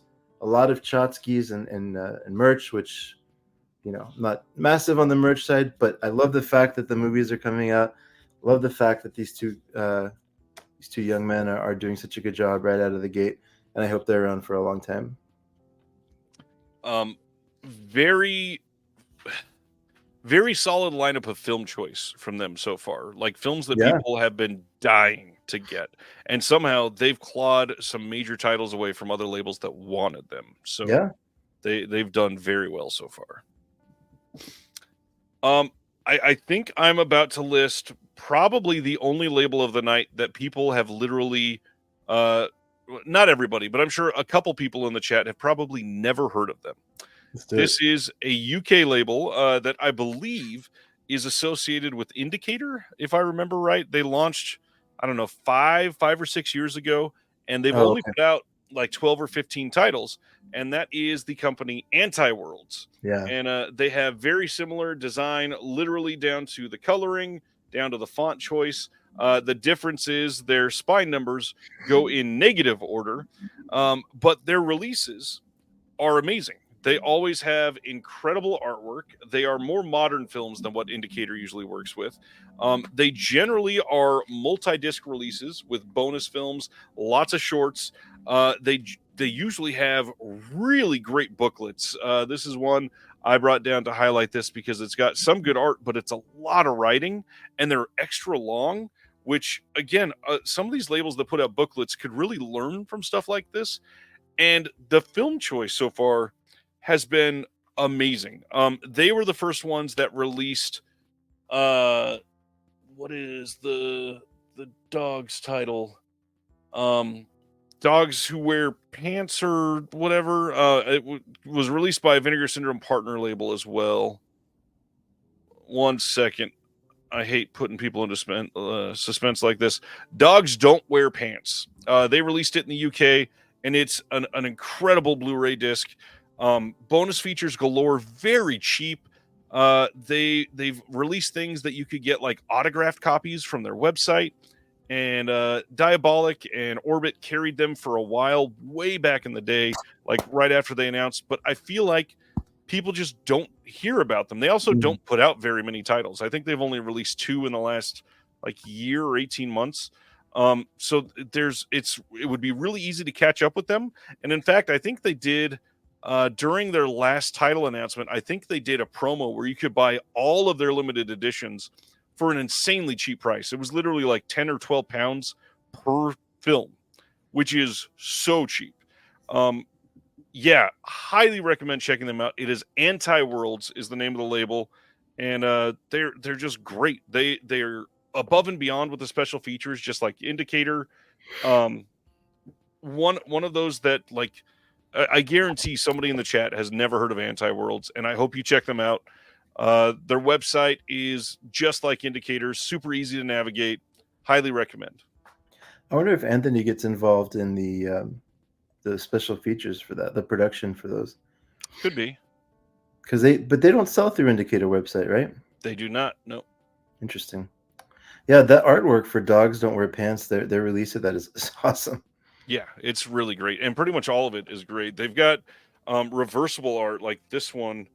This is a double feature title, so they did Charmed for Life is the main title that they were releasing, but if you've heard of the other film, they also did Go Down Death, and it's just like that's really good art for a film like this. Man, that film is wild. That just came out through a partner release. It did, yeah. And there's a picture that will probably remind you of that film, Charmed for Life. I don't want to say it's hard to watch in like a content perspective, but it's so hard to follow what's going on. And so, right. I mean, it's fascinating though. Fascinating. Okay. Do you have any more, or is that the last one? I think you've got the last one now. All right. I want to call them out just because I had Matt Desiderio in from Visual Vengeance, and I just kind of gelled with the guy. I just like the guy. He works in a video store in New York City, and he like runs film festivals, and he's very much like you would assume he's somebody that works at Troma. He's just very bootstrapped everything, and he's just like a encyclopedia of like kind of schlocky cinema, I guess. And he does crazy stunts. Like he set up what was it? He set up some art display in MoMA. A video store, a VHS video store in like MoMA or something, and they called him to go be the one that actually set it up. And he's an interesting guy. And Visual Vengeance, I just love the movies they put out.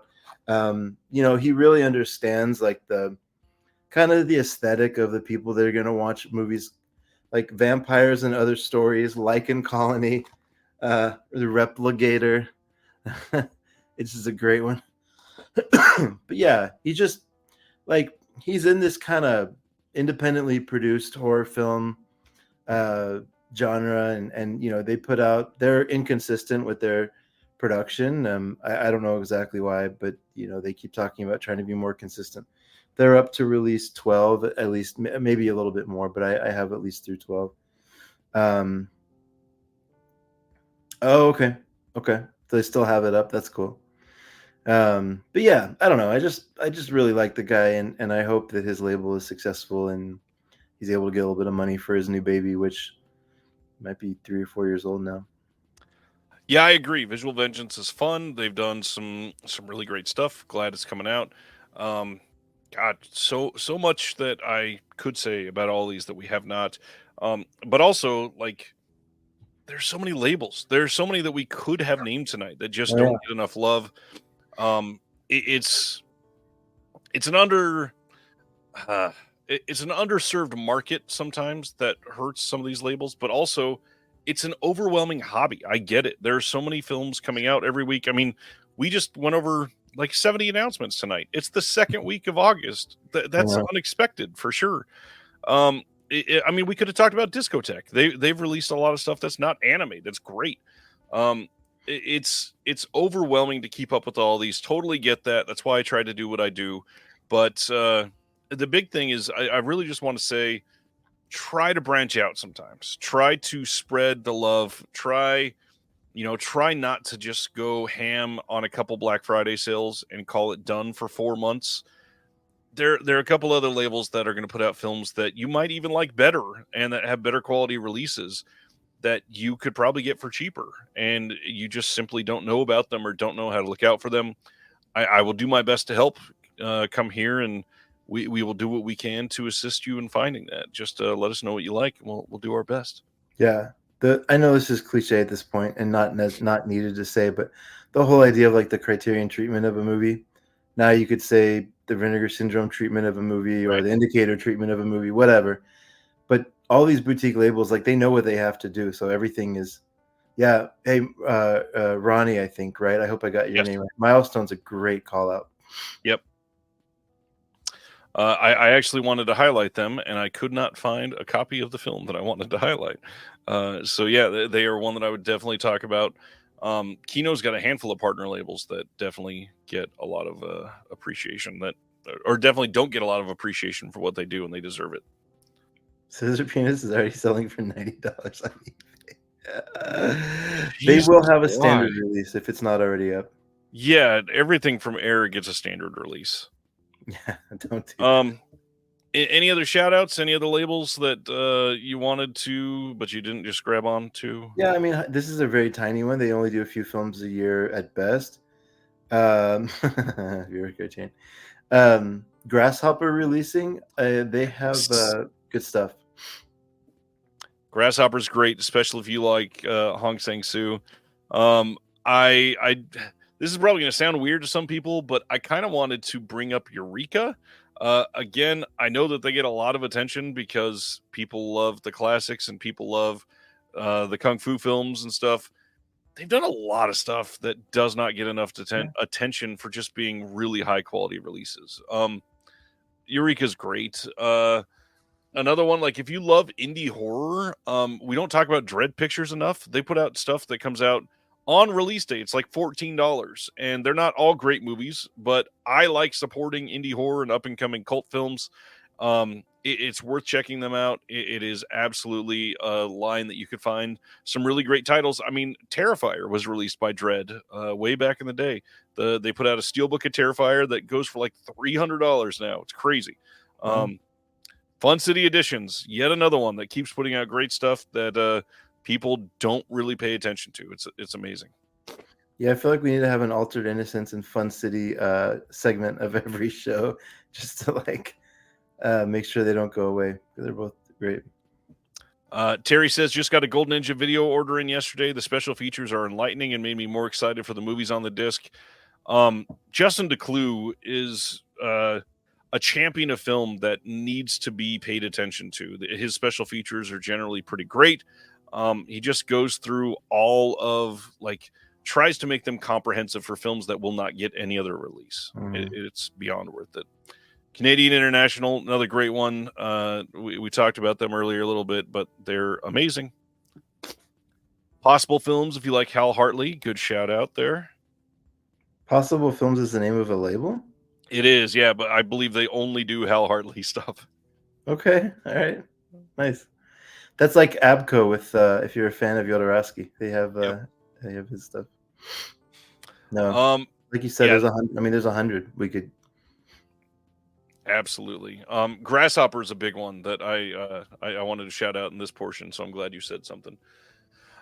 We mentioned Grindhouse during the announcements tonight, but if you are somehow new to the game and have never checked out a Grindhouse release, I know it's a weird way to say that, but their releases are overwhelming with the amount of special features and bonus films, and some of them it's literally like 12 hours of special features, and it's a $20 release. You can't really beat that.